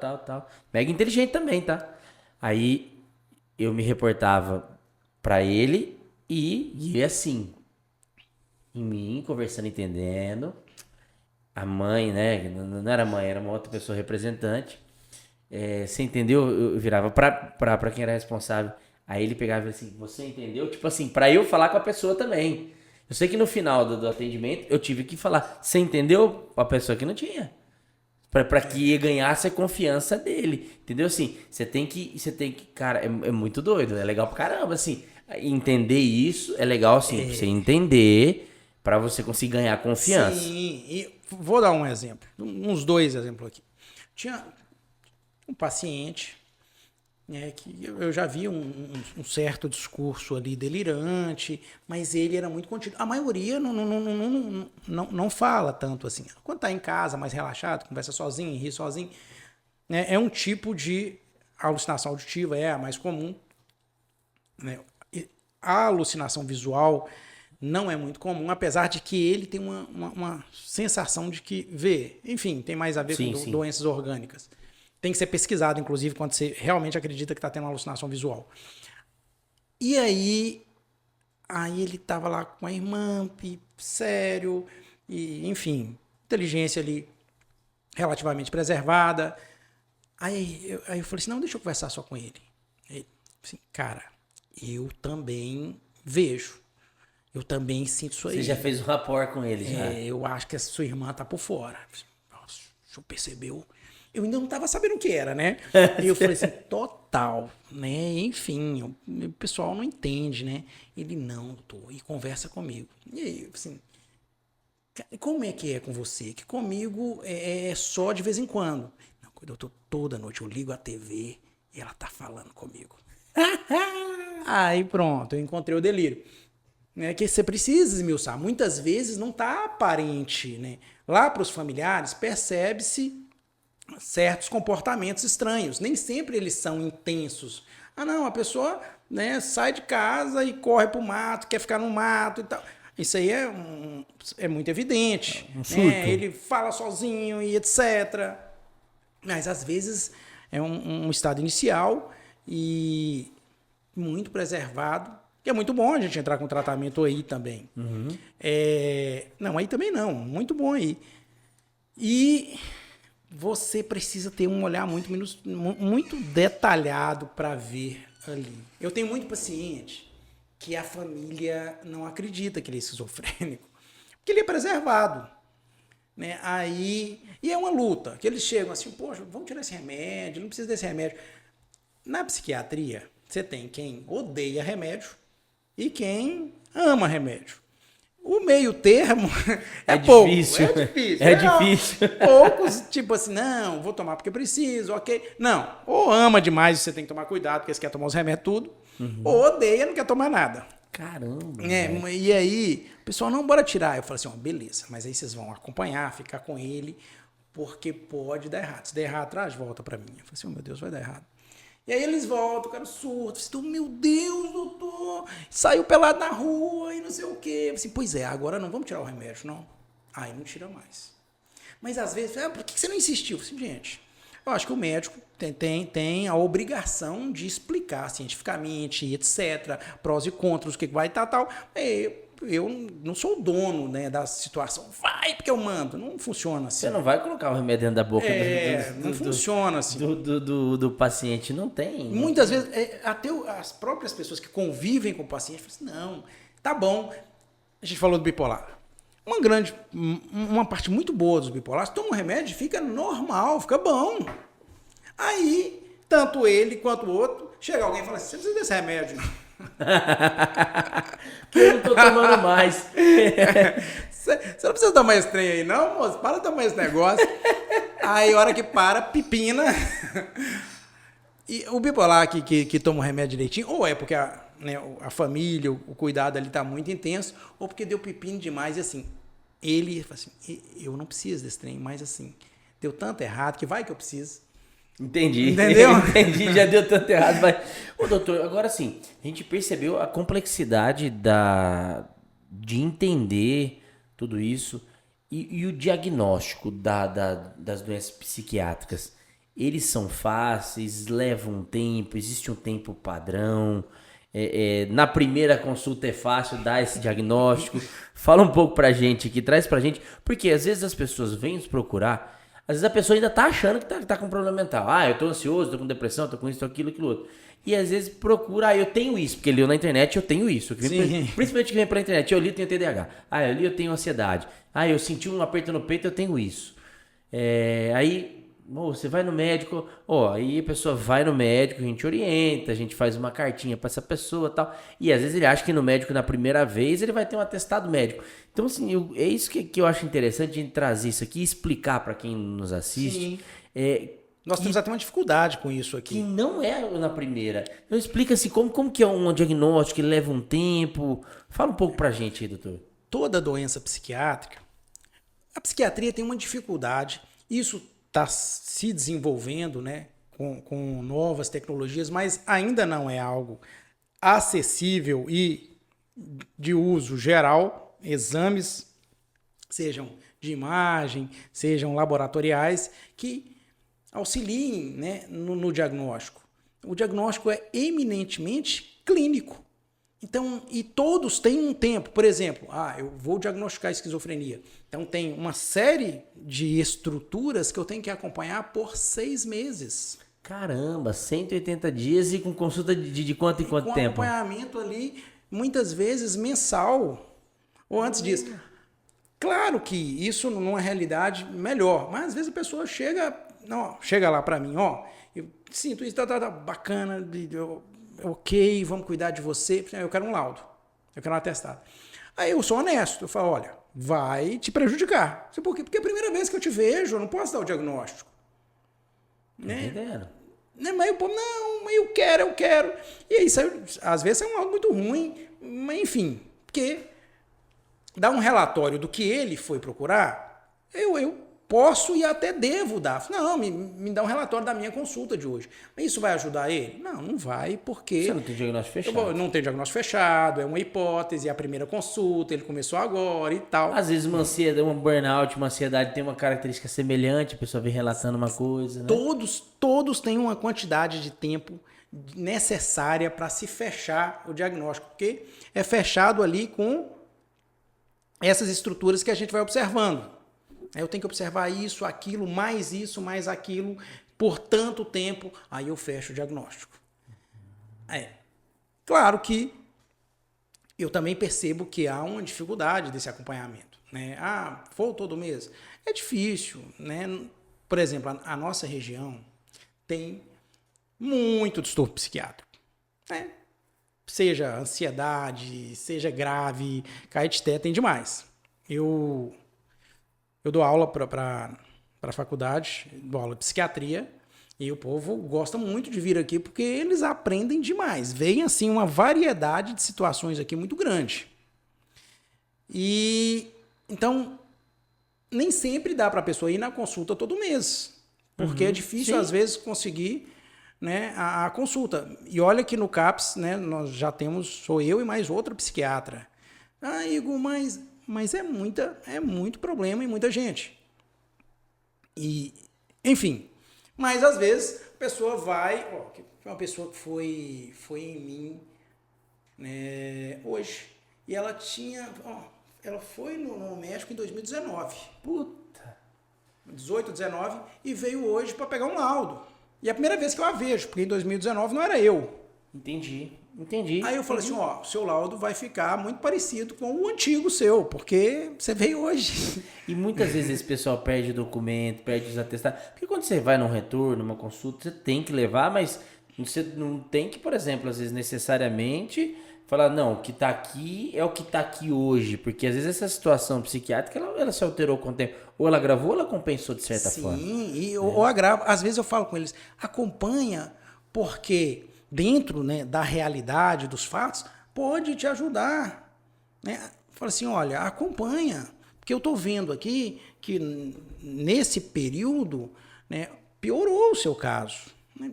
Muitas situações estão graves, mas eu preciso de poder ser o médico realmente assistente para colocar isso no papel. Mesmo porque a psiquiatria, como você disse, ela não tem um exame. Não tem. Então, tipo... a coisa é aqui e é constante. E às vezes a gente também vê pela dificuldade, às vezes pela zona rural, porque a sede nossa, ela é aqui, né? Tem muitos distritos, e até as pessoas da zona rural, para vir, às vezes a pessoa não quer entrar num busão, num ônibus, não quer, tem aquela dificuldade também da própria patologia. Da doença. Então isso é o que dificulta. Então assim, gente, pessoal que busca um benefício, talvez por questões psiquiátricas, por uma depressão, uma ansiedade, o que seja... Faça o acompanhamento. O médico ele vai dar o atestado, mas se você quer mesmo tratar a doença mesmo de acordo e conseguir um laudo que corresponde, e outra coisa, fazer o primeiro até tratar a doença. Por exemplo, nos laudos, eu tenho que colocar qual é o tratamento que está sendo feito. Sim. Então, às vezes, a pessoa, né, vem em espaços de tempo tão longos, tão distantes, que fica difícil você colocar ali qual é o tratamento que está sendo feito.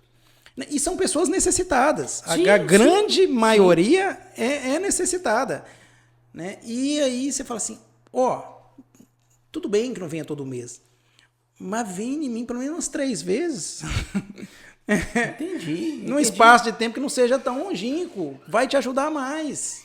Então a gente já entendeu que o laudo médico, assim, ele é um ponto central para se comprovar o problema, principalmente psiquiátrico, e a gente já sabe que para levar para o INSS ele é fundamental. Então, você consiga dar um laudo, um atestado, que seja médico, um relatório, tem que haver seu acompanhamento. Pode dar na primeira? Pode, mas para ter um preciso daquilo que você... Eu tenho que colocar, né, no relatório, né, a verdade que eu constatei. Numa única vez, essa verdade ela é muito superficial, ela é uma verdade que às vezes não é a verdade, inclusive, da pessoa, do sofrimento dela, da doença dela. Então, para que eu possa estabelecer essa verdade, eu preciso de acompanhá-la. E lembrando que quando ela vai estar lá no INSS, ela vai passar por uma perícia médica. Os peritos são muito bons. Sim. Muito treinados. Eles vão ler o relatório, eles vão olhar para a pessoa. É claro. Né? Eles vão caçar os detalhes ali desse relatório. Então, se for divergente, esse médico aqui, esse médico ou está querendo ajudar demais, né? Ou teve pouca paciência, deu um relatório só para se livrar do paciente, ou não sabe o que está fazendo. Então, quando esse relatório fica forte, porque não é só eu escrever, não vou te ajudar demais, vou aqui florear, encher linguiça. O cara vai ler, ele vai falar assim, cara, nada a ver isso aqui. Você tá entendendo? Tipo, uma coisa não bate com a outra. Entendi. Né? E assim, não dá pra pessoa simular, né, 100%, etc. Não dá. Porque o outro médico, por mais que você seja especialista, ele estudou medicina. Sim. Então ele sabe ver principalmente um laudo e os detalhes desse laudo. Porque, gente, para ele dar um laudo detalhado, precisa acompanhar. Todo mundo, isso ficou muito claro. Isso fica claro. Sim. E para você conseguir o benefício, gente, tem que ser um laudo detalhado. Se não for detalhado, a chance de negar é grande. Sim. E quando é detalhado, quando a pessoa entra ali nos requisitos que o INSS resguarda, eu não vou conhecer todos. E olha que eu fui perito até por um tempo federal, mas não gostei muito desse treinamento. Na Justiça Federal. Cara, mas não gostei não, porque o treinamento é para negar. E olha que a Justiça Federal é muito mais... É muito boa. Muito boa. Mais tranquila. Mas eu falo que o treinamento é para negar, não é para ruim da pessoa. É porque, assim, não tem, é claro, uma capacidade financeira que ajude todo mundo. Sim. E pensando em doença, é que assim, a pessoa falou, olha, doutor, eu preciso muito financeiramente. Muito, eu estou passando essa necessidade. Assim, ok, qual é a doença que te incapacita? Porque quando vai para a medicina, não é só a questão financeira. Tem que ter uma doença que incapacita a pessoa. E ainda bota o direito no meio, que às vezes, por exemplo, você tá protegido no INSS quando começou a doença, porque às vezes você vai falar, você tá doendo desde quando? Cara, eu tô sentindo isso aqui desde 2013. É desde 2013? Não trabalho desde 2013. Você vai lá e faz o teu trabalho. 2013, tá lá. Só que o cara, nessa época, já tinha parado de trabalhar já fazia um tempo já. Sim. Entendeu? Então, assim, o cara tá nem protegido pelo INSS, porque o INSS tem uma cobertura de proteção até X período. Se esse 2013 é quando ele estava trabalhando... E o relatório que só vai constar a partir do momento que ele foi no médico. Eu tive um caso aqui, que eu não preciso dar nome, mas que eu posso confidenciar aqui e falar. Foi bem psiquiátrico também a questão. Esse rapaz, ele morava em São Paulo, ele trabalhava salvo engano, em um caixa de supermercado, uma coisa assim. E ele pediu a conta, né? Ele tinha esquizofrenia. Ele pediu a conta, porque não aguentava mais trabalhar, estava tendo aquelas surto, as coisas tudo dele lá, e já se internou num hospital psiquiátrico em São Paulo. Beleza, esse cara não aguentou, piorou, trabalhava com construção civil. Veio de lá pra cá, foi ficar no meio da roça, que é onde não tinha aquela movimentação, aquela coisa Sim. toda e tal. Deu uma compensada, depois ficou ruim de novo. Passou 10 anos do episódio lá, e aí conseguiu o BPC. BPC que era pra quem não trabalha. Sim. Ok. Mas você concorda comigo que a incapacidade desse cara tá lá atrás. Ele começou da indício lá atrás. Ele não voltou mais a trabalhar. Aí esse cara, ele cometeu suicídio, né? E a família ficou sem pensão. Aí a pessoa me procurou. Eu falei assim... Ele parou de trabalhar, a pessoa conversou comigo, me explicou. Ele parou de trabalhar por conta disso, ele foi internado assim. Foi internado assim? Foi. Você tem documento? Não, só tem um documento assim, que é uma carteirinha que ele... Ah, tá. Vem cá. Ó, que diferença da especialidade de ser de um advogado que mexe com isso. Tô vendendo meu peixe aqui não. Eu peguei, fiz um ofício pedindo os relatórios, os prontuários de tudo, quando ele ficou nesse hospital psiquiátrico. Sim. Deram tudo. Que fica guardado. Tudo fica guardado. Tem que ficar guardado e é direito e sim. Fornece. E é do paciente. Prontuário é do paciente. Acabou. Demorou, mas conseguiu. Aí o que eu fiz? Eu entrei com um pedido de pensão por morte, que tinha de pensão por morte, retroagindo lá atrás. Mas André, ele recebia um BPC, não tinha direito ao... De fato, ele não tinha direito a pensão naquela coisa. Mas ele parou de trabalhar em razão da doença, então ele estava incapaz lá atrás. Fez uma perícia indireta, né, na Justiça Federal, fez uma perícia indireta e conseguimos ganhar esse processo por conta desses relatórios médicos lá atrás. Porque ficou claro que ele estava ali. Tinha o problema e tal. E o mesmo problema que foi que gerou o BPC para ele. Então, ou seja, a doença lá de trás, e ele continuou do mesmo jeito. Entendeu? Foi massa. E é aquilo que eu tava falando. Não é que assim, quando a gente fala assim, não, eles é para negar. Mas não é para negar. É para negar os casos que não forem cobertos. Sim. Porque se for, não tem, né, recursos que permita ajudar todo mundo, porque tem casos, por exemplo, que são curáveis, que são tratáveis, em que a incapacidade é transitória, enfim, casos e casos. Sim. Então, porque falar, não, o pessoal do INSS é muito ruim. Eu falei, não, é porque você tem que filtrar as necessidades, porque senão não sobra dinheiro para ninguém, você não vai ajudar quem precisa. Então, mas quando, por exemplo, e esse caso aí muito bem ilustrado, o perito ali, ele consegue enxergar, nesse caso aí, o perito mesmo, os peritos são bons no Brasil. São bons. E ele consegue enxergar ali que a pessoa realmente precisa, ele dá, cara. Mas se o advogado não provocasse o juiz para que determinasse isso, não ia fazer. Porque assim, geralmente o cara, como é que o cara, se você não entrevista um cliente, não conversa, eu conversei com essa mulher umas 3 vezes, que eu fiquei encucado, falei, olha, eu vou analisar, ver o que eu consigo fazer, se volta aqui e tal. Conversei com ela de novo, conversei com ela. E eu, para conseguir essa documentação dos relatórios, que eu oficiei, acho que foi Osasco ou Santo André.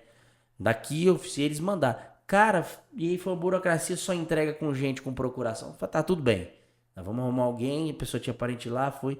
Cara, mas foi uma coisa... Sim, eu tive que construir um cenário para que o médico pudesse... Cenário não, construir provas para que o médico pudesse analisar aquilo. Sim, atuar. Não, E o judiciário, realmente, ele tem muita coisa para... O próprio judiciário falou assim, não, vai lá ver se tem isso. Não dá. Aí entra realmente o seu papel aí, o papel... Mas a maior parte dos advogados, às vezes, cara, é por querer fazer tudo, aquilo que a gente tava falando. Toma, o coração é pro cardiologista. Então, às vezes, a maior parte dos advogados, eles querem fazer a parte ser geral. Entendeu? Então você não tem, às vezes, raciocínio em cima de um problema de como que você vai achar essa saída. Sim. E lembrar, falou, preciso comprovar que o cara tá incapaz. A data do início da incapacidade, a DI, é lá atrás. Então assim, e como que eu faço isso? Com o cara morto, se o cara tá vivo, pelo menos, né, eu consigo. Sim. Então assim, existe a perícia indireta e você busca. Isso é maravilhoso. E isso é a importância do laudo detalhado. Entendeu? Então assim... E, inclusive é importante o seguinte, você... né, tem algum transtorno, percebeu alguma coisa, seja no seu parente, seja em você mesmo, né, e procure o médico. Mesmo até para as questões, né, previdenciárias, o seu relatório, a sua história clínica vai pesar não só e principalmente para o tratamento, para que você fique, né, bem, mas para as suas necessidades, né, inclusive financeiras. É claro, porque imagine aí, tudo bem que muitos medicamentos são fornecidos pelo SUS e tudo mais. Mas às vezes um ou outro você vai precisar de grana. Os que não costumam ser baratos. E não costuma ser barato, entendeu? E aí você vai precisar, você vai estar sem trabalhar, você vai ter que pôr pão na mesa, às vezes você tem um filho. Não, dentro da necessidade, né? Então alguém fala assim, não, doutor... Aí a pessoa chega para mim, o pessoal chega e acha, doutor, me ajuda aí. Cara, eu vou ajudar, mas me ajuda aí eu vou, né, olhar minuciosamente os fatos. Uhum. Então, sim, vou te ajudar. Mas esse te ajudar, porque eles acham assim, que eu vou escrever uma coisa a mais. Não, primeiro, não posso fazê-lo. Segundo, o perito lá é bom nisso. Se eu fizer, de repente, alguém que precisa mesmo, e eu ali tentei... Isso não é feito, isso aqui é só a título de exemplo. Uhum. Tentei meio que encher uma linguiça e aí o perito, isso nada a ver, e aí a pessoa perde e ela precisa. Então, quanto mais, né, real, verídico, conciso, que às vezes você fala assim, um relatório bom, um relatório que tem muita coisa. Não. Perito odeia ler laudos, né, laudas e laudas de relatório. Sim, sim. Ele gosta de um relatório que tem o que precisa. Que seja fato. O que é que precisa? Na estrutura do relatório?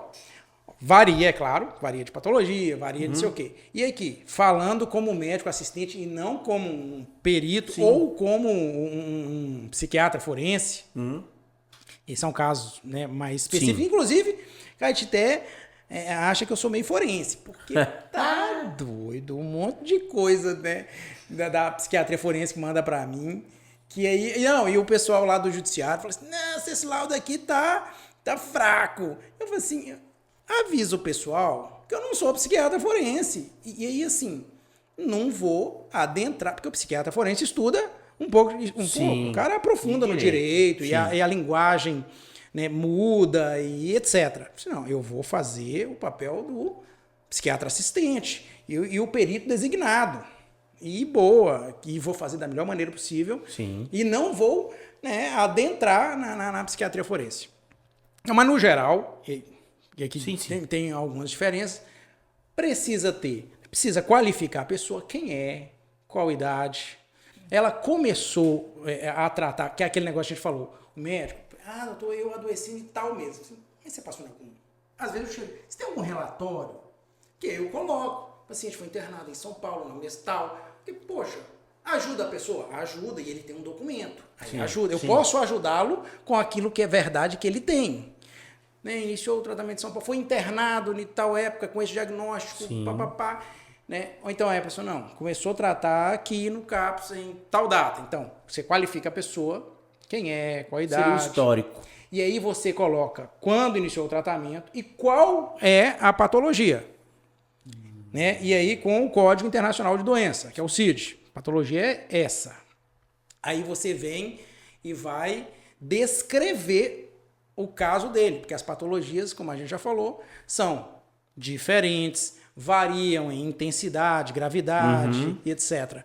E aí você vai descrever. O paciente evoluiu com isso, aquilo. Que às vezes o pessoal quer que você escreva assim, o paciente, né, ele não consegue fazer esforços, tal. O perito falou assim, cara, não é isso. Porque todo o contexto, ele tem que estar coerente. Sim. Entendeu? Entendi. Então, assim, às vezes o povo, põe mais coisa aí. Eu falei assim, se eu colocar, e vai te atrapalhar. E aí, tipo assim, e aí você vai fazer assim, ó. Aí, tem um tratamento, faz uso disso. Aí você vem com todo o histórico, né? Tanto da doença, de como evolui a doença e de como ele está. Depois você vem... É o ar, né? O ar tá assim, esse povo tá muito doido. Animado, tão quente demais. Aí você vem e depois você... E como está sendo o tratamento? O que ele está usando? Está usando essa, outra medicação. E aí, por fim, claro, aqui é um escopo geral. Sim. Por fim, né, ele tem condições de trabalhar, na minha visão, e é importante, assim, a minha visão não é o que ele vai conseguir lá. Sim. Porque o perito é que vai se embasar nisso, mas ele tem também todo critérios lá. Até porque o perito do INSS, ele vai fazer uma correlação que às vezes não é a sua, de incapacidade e funcionalidade. Né? Isso que ele é totalmente diferente. Totalmente diferente. Às vezes, para um trabalhador rural, um problema psiquiátrico não vai impedir de fazer esforço. Né? Mas imagine sei lá, um advogado, um problema psiquiátrico, ele não vai conseguir fazer uma audiência, ou um motorista de carro, sei lá, de caminhão, algo assim. Então, assim, ele vai fazer essa correlação, atividade e problema também. Tem critérios periciais que eles vão checando e que nós, como médicos assistentes, nem podemos necessariamente, né, seguir. A gente vai passar a verdade, né, do que acontece. Então, assim, isso é um escopo, né, geral de um relatório. Claro, e aí é uma variância muito grande. Alguns falam assim, pô, mas tem relatório que você escreve mais. É porque a história realmente permite. E você tem mais subsídio, às vezes. Esse paciente vai em mim todo mês, esse paciente eu vi isso, vi aquilo, tal. Tem atestado tudo guardado. E ele tem um monte de relatório. Então, às vezes chega o paciente lá e, gente, como eu disse, a justiça manda muita coisa aqui. Manda, por exemplo, muita curatela, né, para eu fazer. E aí manda curatela de coisas neurológicas. Vou dar um exemplo. Então, paciente, doença neurológica, manda para a psiquiatria. Eu falei assim, caramba, eu podia ter mandado para a clínica. Porque se manda para psiquiatria, o paciente está nitidamente, né, é um paciente que precisa ser curatelizado. Você vê um paciente que não conversa, não anda, baba e etc. Mas o motivo foi um AVC. Eu não posso atuar, estando no CAPS, como psiquiatra, dar uma curatela justificando o AVC. Porque, poxa, mandou para psiquiatria. Às vezes me dá até dó. Eu falo assim, caramba, pede eles para mandar para a clínica, e se a clínica não puder, distribui para a especialidade. Porque como clínico, eu posso falar assim, não, esse paciente teve um AVC e tal, e a justiça vai absorver a demanda, o relatório do clínico. Nesse caso, ele quer um relatório médico bem embasado, mas se manda para a psiquiatria, é a mesma coisa. Por exemplo, imagina, vai ficar mais fácil, vou tirar da neurologia, manda ali alguém que tem uma incapacidade, né, e não pode, né, tem ali os atos da vida civil, que é diferente, os atos da vida civil, o ato pro trabalho e as outras coisas, são totalmente diferentes. E a gente precisa, inclusive, pôr cada detalhe. E aí, de uma área, vou dar um exemplo aqui, né, do gastro. A pessoa tem uma doença intestinal inflamatória grave. Aí manda para a psiquiatria. Aí eu vou dar... Não, ele é incapaz. Porque ele tem essa doença inflamatória. Não é algo coerente. Ele tem o discernimento mental, mas às vezes ele precisa da coisa para realizar. Aí o que eu tenho que fazer? E às vezes me dá dó. Eu tenho que falar que eu não é acompanhado pela psiquiatria e tal, e indicar para ir para, por exemplo, nesse caso, para gastro. E por que dá dó? Porque ele é curatelizado. Eu até falo com o pessoal, entra em contato com o pessoal da justiça, fala que manda para o clínico, porque a maioria o clínico vai poder fazer, porque é uma doença clínica. Ah, doutor, por que você também não é clínico? Eu falei, não, mas aqui eu estou como psiquiatra. Se mandou para mim, é porque a ideia... Sim, a justiça, cada detalhe conta, cada pingo... E a funcionalidade que você tá lá é outra. Então eu não posso, tipo, a título de ajudar, eu vou fazer qualquer coisa. Não pode. O direito é tão vasto, mas ele é tão vasto e é tão interessante porque é o seguinte, pro INSS não precisa ser especialista. Você sabe disso, basta ser, porque o perito do INSS, ele não é especialista. No caso, ele é perito. Então tem que ser uma perícia médica, falar de incapacidade. Para interdição, já segue um rito diferente, você tem que ser especialista. Para a Justiça Federal, que vai cuidar de contrações contra o INSS, vai seguir a lei especial do INSS, que aí basta ser um médico, não precisa ser um especialista. Mas o CPC, o Código de Processo Civil, fala que tem que ser especialista. Mas o Juizado Especial Federal, ele tem a lei procedimental dele própria. Não vai usar subsidiário. O CPC eu uso para contestar, para falar que não é especialista. Claro, eu sou advogado. Sim. Mas a lei tem lei própria dele. Então, assim, Tipo assim, às vezes você vai receber uma demanda, vai falar assim, nossa, que rito que tá isso aqui. Você não estudou isso aí, pô. É a mesma coisa. Certo? Qual que é o tratamento que eu vou ter que fazer aqui pra prescrever um remédio pra esse cara, entendeu? Então, assim, os juízes têm noção disso. Não vou me referir a aqui, né? Mas, assim, grande parte, às vezes, eles querem... manda pro que tem um convênio aí logo. A ideia é que até a intenção é boa. É porque, assim, o CAPS é um serviço permanente, né? E gratuito. Então, assim, poxa, manda pro CAPS que lá sim, vai. Resolve. Porque às vezes assim, manda pro neuro. Será que tem neuro gratuito? Porque às vezes tem, às vezes não tem. Dando um exemplo. Né? Ou então manda pro gasto. Será que tem gasto gratuito? Então, assim, a justiça quer ser célere. A intenção é ajudar a pessoa. Mas se manda para mim e eticamente a ideia é que assim, mandou pro psiquiatra, a doença não é da psiquiatria, às vezes eu quero ajudar. Eu falo assim, poxa, essa pessoa... ela parece que é Alzheimer, mas eu não posso dar diagnóstico, né, aqui, agora. Não, jamais. Tem todo aquele contexto que a gente falou. Aí tem um relatório, que se tiver, eu falo assim, não, pode pegar para mim, porque o Alzheimer é uma doença que a psiquiatria também trata. Sim. Então, eu falo assim, não. Então, muitas vezes, essas burocracias dificultam um pouco, né, a vida, né, das pessoas. Eu às vezes... E tem também o que não necessariamente está na lei, mas a gente sabe que acontece. Por exemplo, a pessoa chega... Ô, doutor, eu quero um relatório para coluna, não sei o quê. Eu falei assim, cara, vou te caminhar para ortopedista. Sim, por quê? Eu falei assim, o perito que é o do ortopedista. Chega do clínico, a lei manda aceitar, mas ele não lê com a mesma, sim, verdade, com a mesma intensidade do que o ortopedista aqui. Pô, se já foi no ortopedista, e o ortopedista, é claro, vai para a doença ortopédica, vai delinear o problema com mais perícia, com mais cuidado. Então, assim, a chance dele aumenta muito. Sim, eu tô para dizer também. Assim, que muitas... E aí... fugindo da lei ali, só da gente saber como que funciona a cabeça. Que a lei do INSS permite, é permitido. Mas assim, é claro que você vai, pô, o cara é um especialista, quando o cara tá preso, você vai contratar um criminalista. Mas é isso, é basicamente isso, a gente segue essa lógica e essa lógica é certa. Mas assim, o direito são detalhes e o direito de ser operado por juízes, promotores e servidores que são bacharel em direito, eu acho que eles têm que ver esse detalhe. Então pode ser um ponto que talvez seja um lapso aí, uma coisa que talvez não vê ou querem resolver rápido.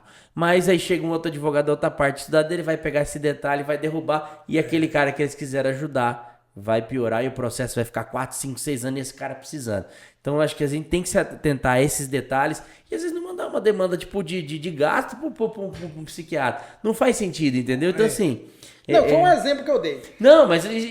mas chega, viu? Mas chega. Chega muito mais da neurologia, mas chega lá e aí você olha pro paciente e fala assim, poxa, ele precisa, mas não sou eu que vou fazer. Não sou o cara para... Não sou o cara que vai ajudar ele. E é mais ou menos assim. Mas assim, ainda bem... que a grande e absurda maioria das vezes a gente consegue ajudar. Aqui tem uma demanda muito grande de curatela, de coisas... Psiquiatras mesmo, bastante. Não, né? e que envolve a justiça. Eu fui na delegacia esses dias. Nossa. Aí eu falei assim, gente, avisa o povo que eu não sou forense, não tenho essa intenção. Que eu sou o assistente designado, e óbvio, tô ali para ajudar e etc. Mas é porque aí chega lá o laudo, né, do psiquiatra que é assistente, e um perito designado ali não é o laudo que de repente eles esperam, que tenha toda... Vamos supor, você vai fazer ali a avaliação da condição mental diante de um crime. Poxa, você não é o forense. Qual a diferença, doutor? Imagina que eu sou cardiologista e estou cuidando do seu coração, você tem pressão alta e tal. Agora imagina que você precisa ser operado, eu vou abrir seu coração. Né? Eu sou um cirurgião cardíaco. Os dois fazem a mesma coisa? Não, mas os dois são cardiologistas. Sim. Mas o cardiologista clínico não vai abrir você e fazer uma cirurgia com o coração extracorpóreo. Então, muitas vezes eles não entendem. Dizem, não, manda pro psiquiatra e ele vai destrinchar esse trem aí. Né? Aí chega lá o laudo mais básico, é claro, e aí o pessoal, não, Esse laudo aqui tá fraco. Tá fraco. Não, isso mais dentro da justiça. Eu entendo eles. Como eu disse, a justiça quer celeridade. A intenção é boa.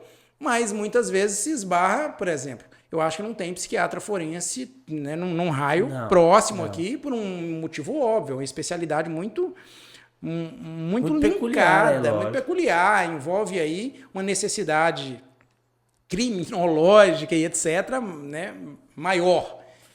Mas, enfim, são coisas que fazem parte do contexto. O meu terapeuta, o Dr. Caio, ele é psiquiatra e também é forense, cara. Ele estuda cada caso, cabeludo, cara. Uma vez eu fui numa palestra dele de maníacos, psicopatas, é absurdo, cara. É muito, muito, muito louco aí, muito louco. Inclusive, essa notícia que saiu agora do Maníaco do Parque, que ele declarou recentemente, não sei se você viu, que logo ele sai, e ele falou que vai voltar a delinquir. Numa palestra muito antes que eu tive com o meu médico, ele pegou e falou, ele vai sair e vai voltar. Sempre. É sempre. O antissocial. O cara é psicopata, velho. O antissocial e assassino, criminoso, ele não é corrigível. É um perigo para a sociedade. O Igor, mas a gente já tá quase caminhando pro final, já foi quase 1h30. Puta, que legal, passou ligeiro. Só pra gente finalizar assim e trazer aqui pra nossa audiência, o tratamento psiquiátrico, ele pode ajudar ali na compensação dessa pessoa, porque às vezes tem gente que às vezes tá com esse tratamento e quer continuar trabalhando, mas ela tem que se afastar, conseguir o benefício.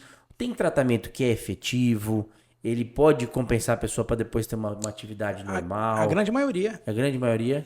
Pensa, e ainda bem que a grande maioria das doenças, elas não são incuráveis e elas são tratáveis. Então, vamos lá, o burnout que a gente citou. Então, é tratável, aí a pessoa trata e ela evolui com melhora, ela pode retornar, né, ao seu ambiente de trabalho, um transtorno de ansiedade generalizado. Enfim, e também a grande maioria, né, ainda bem, não é grave. A grande maioria dos transtornos não são graves. Ainda bem. Então, a pessoa muitas vezes precisa de um afastamento temporário, cuidar, né, do seu processo patológico e se restabelecer. É a maioria. E é interessante você estar falando isso, porque às vezes as pessoas procuram nós no escritório e muitas vezes podem procurar também você lá no CAPS e tudo mais, falando, eu quero um laudo definitivo.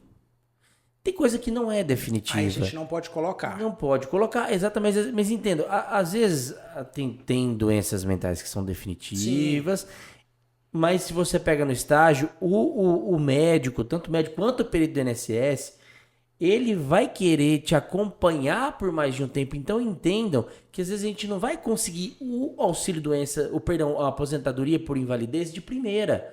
Vai passar por auxílio-doença, vai ver essa condição. Inclusive, né, e aqui assim, não dentro de lei, nada mais de uma observação, o INSS vê com muito bons olhos essa gradação, que é tipo, poxa, a pessoa não tá bem, etc., mas ela vai tentar, vai fazer o tratamento, vai ver se restabelece dentro de uma realidade factível, de um fato.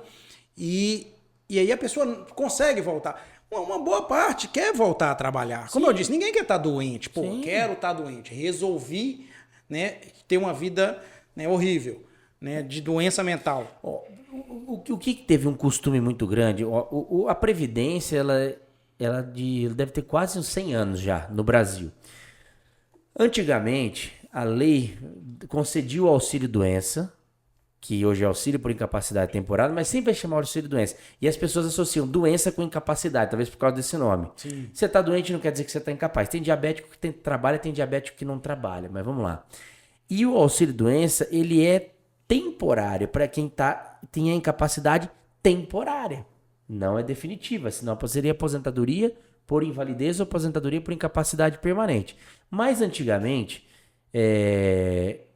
principalmente quando teve essa lei nova de 8.203 de 1991, o perito não dava a data de alta, não era obrigado a dar data de alta. Então, às vezes, a gente pensava na boa fé do segurado.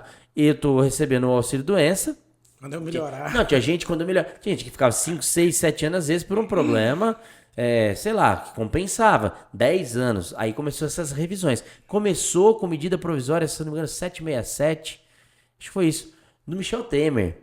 Que depois virou lei. E todos os benefícios tinham que ser concedidos com a data de alta. Senão, o benefício automaticamente ia ser concedido com 120 dias. Inclusive, se fosse decisão judicial. Porque tinha muitos processos que ia para a justiça e o perito não colocava e o juiz tem que ir porque está ali. Que ele tem, concedido auxílio-doença. Prazo indeterminado. Ponto. Era aposentadoria por invalidez, praticamente. Então, hoje a lei mostra isso. E o INSS tem evoluído nisso.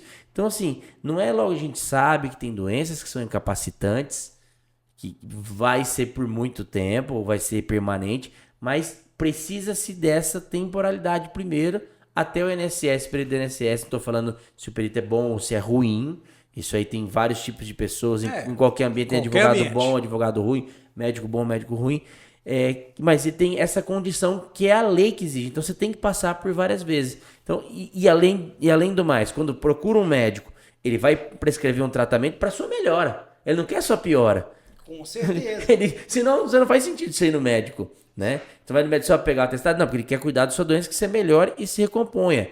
Então, assim, é necessário esse tratamento para recomposição e readquirir essa condição de retornar ao trabalho. Sim. Se assim não puder, não for, e o INSS também constatar, aí concede a aposentadoria. Inclusive, por exemplo, esse negócio de tempo indeterminado, que a gente até coloca por quê? A gente às vezes não tem noção do tempo por causa de um acompanhamento que não está dentro do previsto. A pessoa quer, né, se aposentar, eu quero definir. Não dá. Eu não tenho ideia do seu tempo. Se eu te acompanhar melhor, vou ter ideia de um tempo melhor e etc. E às vezes há uma resistência de você. Rapaz, vamos tratar, vamos pôr esse tempo. Não, doutor, coloca aí. Eu entendo, porque a gente está falando de gente muito sofrida. Sim. Né, e que tem doença. Né? Pelo menos em mim, eu ia dizer raro, mas em mim, né, as pessoas que vão precisam mesmo. Elas têm a doença e têm uma necessidade financeira e que abarca aquela doença. Mas não é de qualquer jeito que pode ser feito. Igual a gente passou aqui por várias situações. Envolve, né, uma questão jurídica que é extremamente importante, envolve minúcias e detalhes das questões clínicas. Enfim, se for feito de qualquer jeito, não vai dar bom. Vai dar chabu. Eu falo assim, leva hoje não, porque vai negar. Não, doutor, vou levar. Aí vai, depois, doutor, negou. Eu falei assim, moço, acompanha, porque você tem o direito, mas não é só você ter o direito, a gente tem que comprovar o seu direito, a gente tem que fazer da maneira correta e etc. E fazendo assim, às vezes gasta um tempo, dá mais trabalho, mas você vai ter resguardado o seu direito, o seu benefício. É melhor fazer assim do que você ficar sofrendo, né, não conseguindo. E é isso. Só para que a gente está no Setembro Amarelo, né, que é a prevenção de suicídio. E, gente, suicídio é uma doença gravíssima e tem tratamento. E às vezes, assim, como depressão é disparado o maior motivo de suicídio, né, que são os transtornos, né, afetivos do humor, e aí a bipolaridade entra muito forte. E, claro, as depressões, né, graves, psicóticas, etc. Enfim, no geral, mas não só a depressão. A gente tem aí os transtornos por abuso de substância. E eu ia perguntar isso agora. Álcool, drogas, né, e levam muito ao suicídio. A gente tem, né, os transtornos, né, graves, psicóticos, né, esquizofrenia, também levam. E, claro, todo sofrimento agudo, intenso, pode levar a essa doença grave que é o suicídio. Seu doutor, como prevenir? Olha, fique de olho nas pessoas que você ama e em você mesmo. Né? Uma pessoa que tem um comportamento X e ela muda o seu comportamento, então é uma pessoa que falava ali em casa com todo mundo, ela começa a ficar mais resguardada no quarto. Não quer dizer que assim, foi pro quarto, vai lá incomodar e tal, e enfim, sai do quarto. Porque tem adolescência também, às vezes que se reclusa. E que tem muito suicídio na adolescência. Também. E tem aumentado absurdamente. Então, assim, fica de olho, vai lá. E aí, precisando de alguma coisa? Muito importante, ó, tô aqui. Você não tá sozinho. Não é mandar uma mensagem pelo WhatsApp, porque isso aqui hoje também... Não, vai lá, bota o... Vai lá, olha... Né? Porque a gente fica imaginando, como eu disse, a depressão é o maior índice, a gente fica imaginando, só se a pessoa estiver triste. Poxa, mas tem muita gente que estava rindo num dia e aí depois no outro, não, eu nem imaginava. Assim, se você for olhar com detalhe, dá sinais. Né? A pessoa fala alguma coisa, às vezes tem palavras, poxa, eu não estou bem, eu não queria viver. Alerta. Né? A pessoa começou a mudar ali o seu comportamento. Uma pessoa está num sofrimento agudo, né? Teve aí um término, perdeu alguém. Ou a pessoa usa substâncias, porque por si só já vai ter uma alteração mental, né, profunda. Fiquem de olho, levem ao médico mais próximo. Não precisa ser só o psiquiatra, não. Leve lá no postinho ou no psicólogo. De assistência. E nessa prevenção, as estruturas de apoio são muito poderosas. Né? A família. Claro. Mas a família é desestruturada. Peraí, os amigos. Mas não tem amigo. A igreja, enfim, o grupo. Ou centro espírita, o que quiser. É aquilo que dê apoio, que reforça. Então, igreja, família, amigo, esporte. Amigo do trabalho. Então, fiquem de olho, né? Observe as pessoas que você gosta, observe a si mesmo. Não se furte a ideia de cuidar de você com zelo. Né? Todo mundo é importante. Você é muito importante. Mas você tem que se dar essa importância. E todo mundo sofre. Né? Todo mundo passa por algum momento de dor aguda, né? Que de repente você precisa de uma mão amiga. Pô, eu nem imaginava passar por isso. Né? Eu comentei com o André que eu passei por um processo de um diagnóstico de câncer e pô, vai morrer em 6 meses. Tô aqui.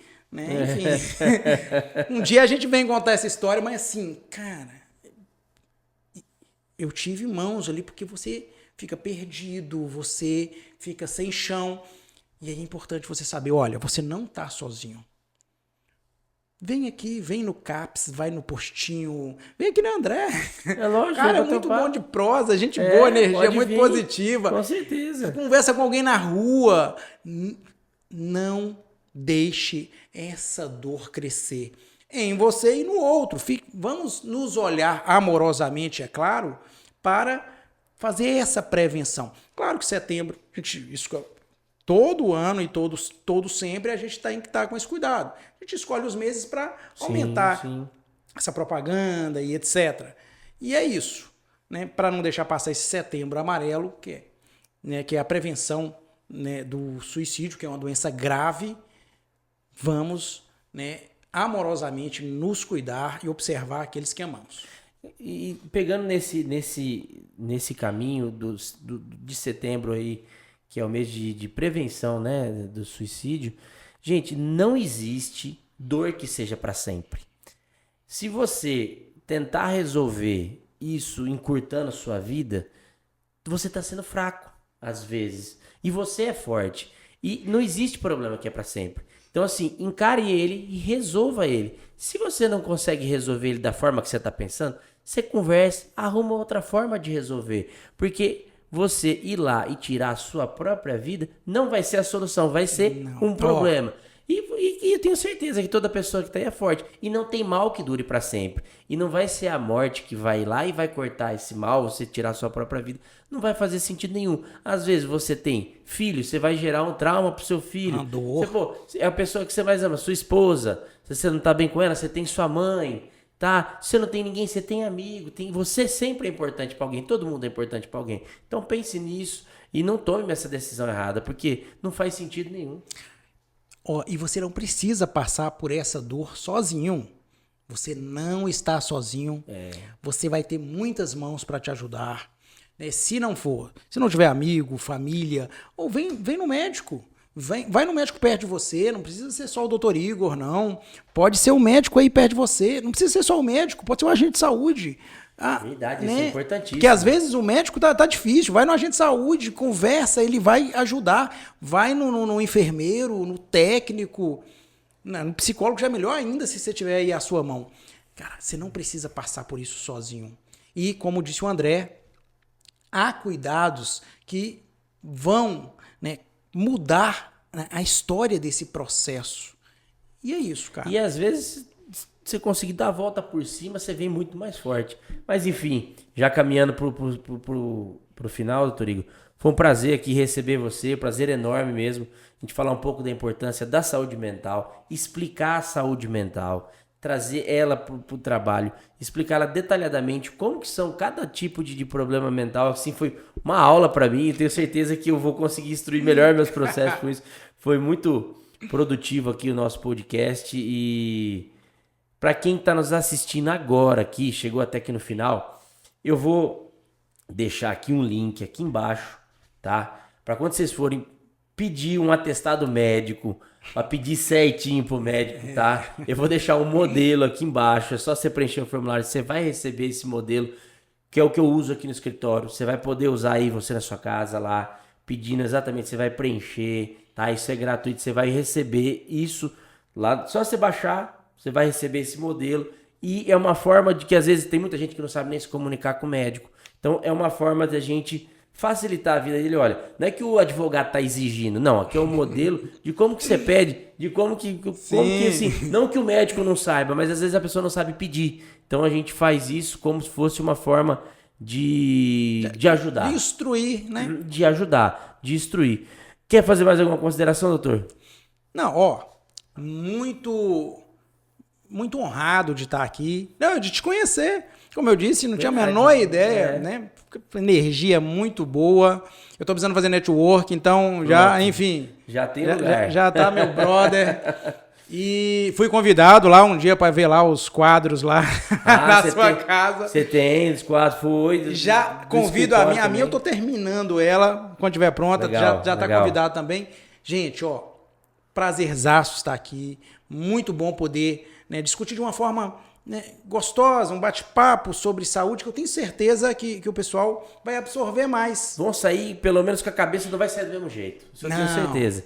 E principalmente a gente fez uma relação, um bate-bola aqui, que ficou legal. Você trouxe a parte da psiquiatria e a gente vai trazendo a coisa da incapacidade. Foi um bate-papo que eu acho que a gente até apontou algumas deficiências que tem o judiciário, a lei e algumas coisas da medicina também. Sim. Isso assim, a gente não veio aqui para puxar saco, meter pau em um e outro, a gente mostrar que também a gente também é dono da verdade, nós temos também a nossa, observar como que é a situação, como a gente pode trabalhar e levar a solução. É isso? Verdade. Gente, se inscrevam no canal, aí no André Pesquisa, curta, compartilha e vamos junto aí levar informação, trocar ideia. Eu acho que se tiver com alguma dúvida, manda aqui nos comentários alguma sugestão de podcast, de pessoas que vocês querem que eu entreviste aqui, tipo de profissional. É um prazerzão, agradeço de coração a audiência, forte abraço e até breve. Valeu, gente.